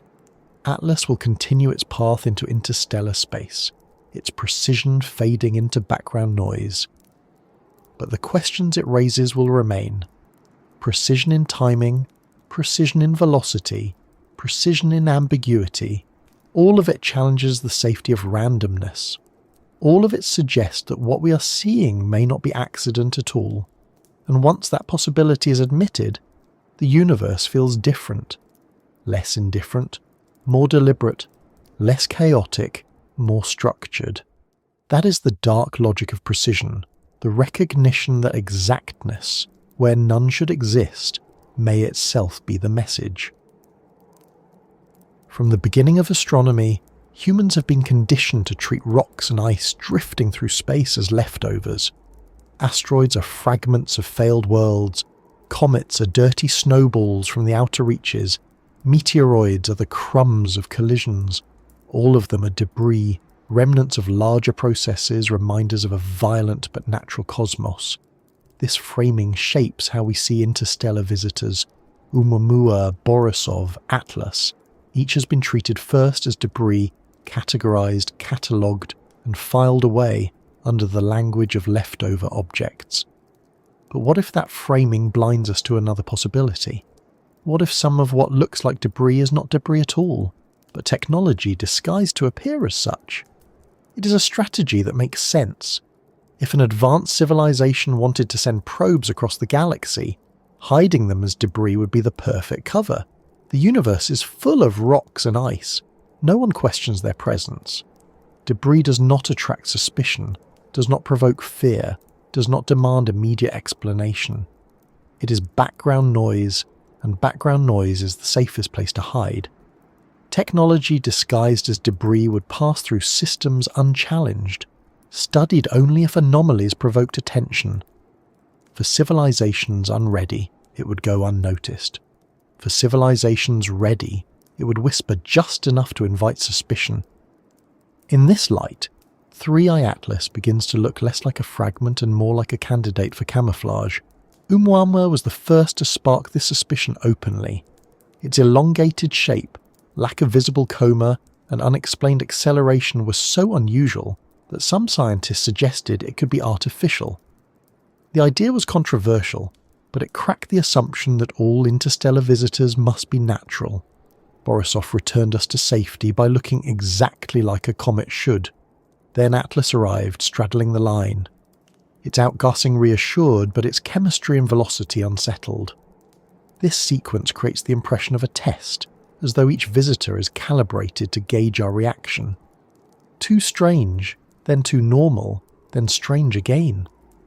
The pattern resembles deliberate pacing, as if technology were hiding within the cloak of debris, adjusting its disguise with each arrival. The logic is simple. If you want to explore a galaxy quietly, you do not send ships shaped like ships. You scatter objects shaped like rocks. A ship would invite confrontation. A rock invites indifference. Only those who notice the anomalies, who question the disguise, become aware of the deeper truth. The disguise itself functions as a filter, selecting which civilizations are capable of recognition. Technology disguised as debris ensures that contact happens only with those ready to see it. Atlas, then, could be less an accident of chance, and more a probe hidden in plain sight, its anomalies the seams of the disguise showing through. This idea is not as far-fetched as it may sound. Humanity itself has already built technology disguised as debris. Satellites in geosynchronous orbit resemble small asteroids to ground-based radar. Spacecraft sent into deep space quickly become indistinguishable from natural meteoroids to anyone without precise tracking data. Even on Earth, military equipment has often been disguised to look like something else. Missiles shaped to resemble civilian vehicles, signals hidden in noise. Disguise is a universal strategy, and debris is the most perfect disguise the cosmos provides. The unsettling aspect of this possibility is that we would have almost no way to confirm it. A probe designed to look like a comet would behave like one. It would outgaze when heated by a star. It would shed dust. It would follow a hyperbolic trajectory. Its surface might be engineered to resemble ice. Its emissions designed to mimic natural sublimation. Only small deviations, an unusual chemistry, a peculiar acceleration, a suspicious velocity would hint at artificiality. Atlas shows exactly those deviations, its high carbon dioxide content, its extreme speed, its uncanny timing. These are not proof, but they are hints. Hints that the disguise may not be perfect. Skeptics argue that extraordinary claims require extraordinary evidence, that anomalies are not proof of disguise, but artifacts of limited data. That nature can produce strange outcomes without intelligence. All of this is true, but extraordinary claims also demand extraordinary consideration. To dismiss anomalies entirely risks ignoring the very signals that matter most. The line between debris and technology may be thinner than we want to admit, and Atlas walks it with precision. The broader implication is staggering. If technology can be disguised as debris, then the galaxy may already be filled with it. Countless interstellar objects passing through star systems, each carrying instruments, each indistinguishable from natural fragments. Civilizations might never know they were being studied, because they would never question the debris. Only those who notice the oddities, who question the disguise, would suspect. This would be an elegant way to explore without being detected, to communicate without broadcasting, to test without revealing. Atlas may be one of many, and we may be only now realizing what has been happening all along. This also reframes our understanding of the Fermi paradox. We ask why we do not see evidence of other civilizations, but perhaps we are looking for the wrong things. We expect signals, cities on exoplanets, megastructures orbiting stars. But if the true evidence is disguised as debris, we have already been seeing it and dismissing it. Oumuamua, Borisov, Atlas. Each might not be anomalies of chance, but examples of technology hidden in the most effective camouflage imaginable.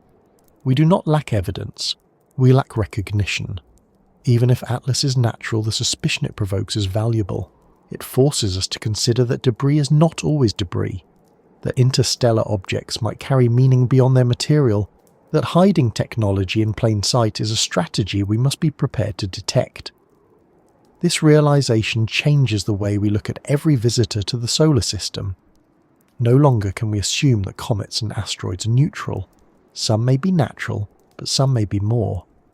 The burden of proof shifts, not to proving artificiality, but to admitting that it cannot be ruled out. The disguise is clever because it is deniable. A rock can always be just a rock. But in the deniability lies the power. A disguised probe does not need to convince everyone. It only needs to convince some. It only needs to plant the suspicion, to ensure that a fraction of observers look deeper. The disguise filters perception, separating those who dismiss from those who question. Atlas has already achieved this. It has divided observers into camps, those who see a comet, and those who see the possibility of something more. That division may be the true function of the disguise. As Atlas fades, the disguise will endure.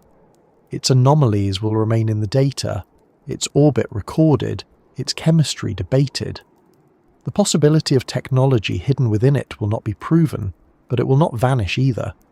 It will linger as an unsettling reminder that debris is not always safe, that the universe may not be as indifferent as we assume, and the next time an interstellar visitor arrives, we will look at it differently. We will wonder whether the disguise is slipping, whether the chaos hides design, whether we are staring at technology masquerading as debris. For centuries the universe seemed silent. Humanity looked at the stars and saw only distance, only emptiness, only the faint glow of suns too far away to touch. The cosmos was backdrop, not participant. That assumption has begun to shift. Oumuamua in 2017 cracked the silence. Borisov in 2019 turned the crack into a doorway. And 3i Atlas in 2025 made us ask whether what we are seeing is more than accident. Each interstellar visitor is not just an object of study but an event, an arrival. And arrivals matter because they force us to consider what they mean for us, not in abstract, but in practical, cultural and existential terms. The meaning of arrival is not in the object alone, but in the way it intersects with our moment in history. The first meaning is awareness. Before these visitors, we did not think often about interstellar debris. The solar system felt isolated, self-contained. Oumuamua changed that, reminding us that the boundaries between stars are porous. Objects drift freely, carrying with them information about places we cannot yet reach. Every arrival is a lesson, a fragment of a distant world delivered to our doorstep. For us, this awareness is transformative. It reminds us that we are not sealed off. We are part of a galactic ecosystem, touched by fragments that connect us to the larger whole. Atlas is another reminder that we are embedded in something vast and that vastness occasionally intersects with us directly. The second meaning is readiness. Arrival forces us to confront whether we are prepared to seize opportunities. Oumuamua passed before we could launch a mission. Borisov was too fast for us to intercept. Atlas, too, will leave before we touch it. Each one exposes the limits of our technology, but each one also pressures us to improve. The knowledge that arrivals are real and repeatable means we must be ready for the next. Readiness becomes a test, Are we capable of responding quickly, of sending missions, of capturing data before the window closes? What arrival means for us is not just knowledge, it is urgency. It is a reminder that hesitation costs us chances that may not come again. Arrival also has cultural meaning. Every visitor sparks public imagination. Newspapers, books, documentaries, each treats the object not just as science, but as story. Oumuamua was framed as the mysterious traveller, Borisov as the true interstellar comet, Atlas as the strange hybrid. These narratives shape how people think about the universe, how they weigh the possibility of life beyond Earth, how they place humanity in a cosmic context. Arrival means myth-making, the creation of stories that will outlast the data itself. For us, this cultural layer is as important as the scientific one, because it determines how societies interpret the unknown. But arrival also has unsettling meanings. It raises the possibility that we are being noticed, studied, even tested. If these objects are natural, they still remind us that we live in a universe filled with moving fragments, some of which may collide with Earth one day. If they are artificial, the meaning is more profound. It would mean that we are no longer alone as observers. We are participants in a larger exchange. For us, that possibility shifts the ground beneath our assumptions. It forces us to admit that the cosmos may not be indifferent, that we may already be in contact without realizing it. The meaning of arrival in this sense is vulnerability. We are no longer hidden. Arrival also reshapes the way we think about time. For billions of years, interstellar visitors passed unnoticed. Now, within a single decade, 3 have been recorded. The coincidence is striking. For us, it suggests that we are living in a rare moment, a window of opportunity when the cosmos intersects with our awareness. This realization forces urgency, but also humility. We are fortunate to exist at a time when arrivals are visible, but that fortune also carries responsibility. What we do with these opportunities will define how history remembers us. Arrival means responsibility, a burden to respond wisely to moments that may never repeat. There is also a psychological meaning. To see an object from beyond our solar system is to confront the vastness of the galaxy in a tangible way. Stars are distant abstractions, but a comet passing overhead, one that has travelled for millions of years, makes that vastness immediate. It brings the galaxy closer, collapsing distance into presence. For us, that presence is both exhilarating and unnerving. It excites curiosity but also stirs fear. What else might arrive? What else might intersect with our world in ways we cannot predict? Arrival means proximity, and proximity changes everything. For science, the meaning of arrival is data. Every visitor provides a sample from another system, a chance to test theories about planetary formation, chemistry, and galactic dynamics. But the deeper meaning lies not in the data itself, but in its implications. If anomalies like Atlas's chemistry persist, then our models of cometary formation must change.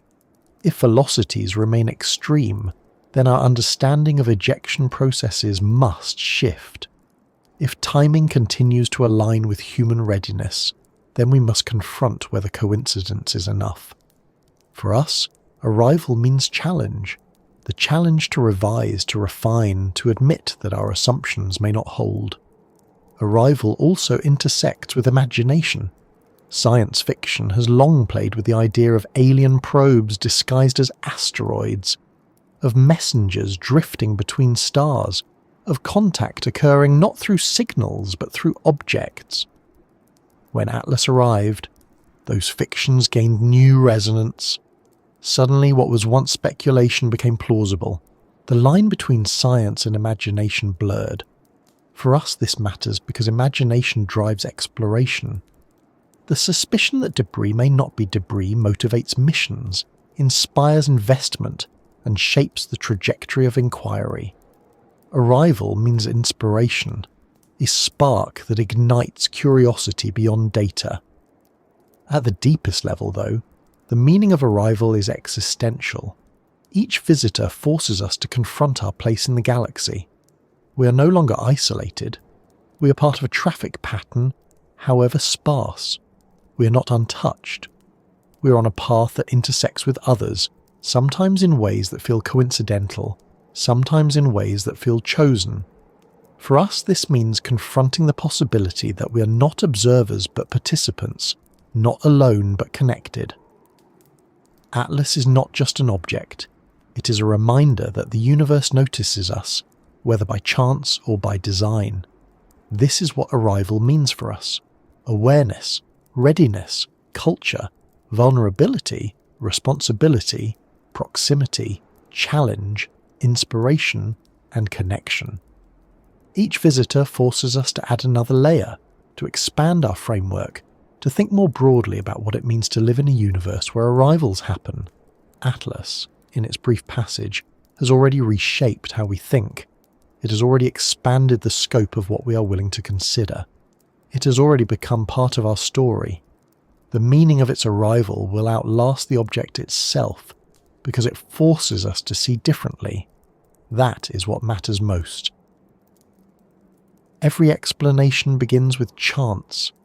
When something unusual happens, when events align in ways that feel uncanny, the safest answer is coincidence. It protects us from overreaching, shields us from false patterns, keeps us grounded in probability. Oumuamua's strange acceleration, Borisov's textbook behaviour, Atlas's unsettling anomalies, all can be placed within the wide container of chance. But if we allow ourselves to push further, if we admit that coincidence begins to strain under the weight of too many alignments, then the question emerges with unsettling clarity. If not by chance, then by what? The first possibility is structure, not design, not intention, but the natural architecture of the galaxy itself. Streams of debris are constantly ejected from forming systems. Gravity wells of stars and giant planets scatter fragments into interstellar space. Galactic tides herd these fragments into paths that intersect with other systems. In this view, arrivals like Oumuamua, Borisov, and Atlas are not accidents, but products of larger hidden structures we've only begun to notice. They are not random visitors, but members of vast rivers of material flowing through the galaxy. We encounter them now because our solar system happens to be moving through one of these rivers. If not by chance, then by structure. This explanation has power because it does not require intelligence, only recognition. It reframes anomalies not as signals but as natural consequences of galactic dynamics. The timing is not uncanny, it is statistical inevitability. The chemistry is not suspicious. It is variation across a wide population. The velocity is not deliberate. It is the outcome of gravitational histories. Structure explains without invoking the extraordinary. But structure also carries meaning. If these rivers exist, then the galaxy is less empty than we imagined. We are part of a system that connects stars through the exchange of fragments. We are not isolated. We are part of traffic. The second possibility is emergence. Complexity often produces outcomes that look like design without being designed. Snowflakes form intricate patterns from simple laws of physics. Life itself emerges from chemistry that, at first glance, seems too ordered to be random. Interstellar arrivals might be another case. The appearance of pacing, mystery, reassurance, renewed mystery, may not be deliberate but emergent. With enough variety, some arrivals will look ordinary, some extraordinary, and some precisely in between. Our brains impose narrative, but the narrative may not be real. If not by chance, then by emergence. This is a safe explanation, but it does not erase the unease, because emergence blurs into design. At some point, the patterns we call emergent become indistinguishable from those we would call intentional. The symmetry of snowflakes could be mistaken for art. The rhythms of interstellar arrivals could be mistaken for message. Whether we call it emergence or intelligence may be less about the objects themselves and more about how we choose to interpret them. The third possibility is intelligence, the most controversial, the most unsettling, but also the most compelling when chance feels insufficient. If interstellar objects can be manipulated, then their timing, trajectory and properties could be chosen deliberately. Oumuamua could have been the opening puzzle, Borisov the reassurance, Atlas the escalation, each calibrated to intersect with our awareness at precisely the right moment. If so, then the galaxy is not just structured, not just emergent, but communicative. If not by chance, then by intelligence. This possibility raises as many questions as it answers. Who is sending these messengers? Why cloak them as debris instead of announcing openly? Why provoke curiosity without resolution? The answers may lie in strategy. A disguised probe avoids confrontation. An ambiguous message filters civilizations by readiness. A gradual sequence prevents panic.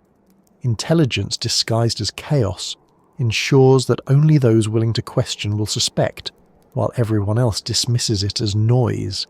If this is what is happening, then we are being tested, not just for awareness, but for interpretation. Skeptics argue this stretches evidence too far, that anomalies are not proof, that intelligence is the most dangerous assumption we can make. But if chance collapses under the weight of too many alignments, and if structure and emergence explain only part of the story, then intelligence becomes the explanation that fits what remains. Not certainty, but possibility. And possibility is enough to reshape how we think about the universe. The fourth possibility is one we rarely admit, that we do not know, that arrivals like Atlas fall into a category we cannot yet define, shaped by forces we have not yet discovered, producing outcomes we cannot yet model. In this view, the answer is neither chance nor structure nor emergence nor intelligence. It is mystery, waiting for frameworks we have not yet built. If not by chance, then by mystery. This is unsatisfying but honest, and it may be the truest answer for now. For us, the question is not merely academic. If arrivals are chance, then they are curiosities, valuable for science but not existential. If they are structure, then they redefine our place in the galaxy as part of a network of drifting fragments. If they are emergence, then they remind us that complexity itself produces meaning. If they are intelligence, then we are not alone, and the conversation has already begun. Each answer carries consequences for how we see ourselves, how we prepare for the future, how we interpret the cosmos. What Atlas forces is not resolution, but confrontation. We cannot dismiss it as coincidence without acknowledging the strain on probability. We cannot prove intention without more evidence. We are left in tension, pulled between explanations, unsure where truth lies. That tension is itself meaningful. It keeps us looking, keeps us questioning, keeps us ready. If not by chance, then by something, and that something, whatever it is, demands our attention. The meaning of Atlas, then, is not only in what it is, but in what it provokes. It pushes us beyond the comfort of randomness, into realms where structure, emergence, intelligence, or mystery must be considered. It reminds us that the universe does not always conform to our expectations, and that sometimes arrivals carry weight beyond their material. If not by chance, then by what? The answer remains elusive, but the question itself reshapes us, and perhaps that is the point.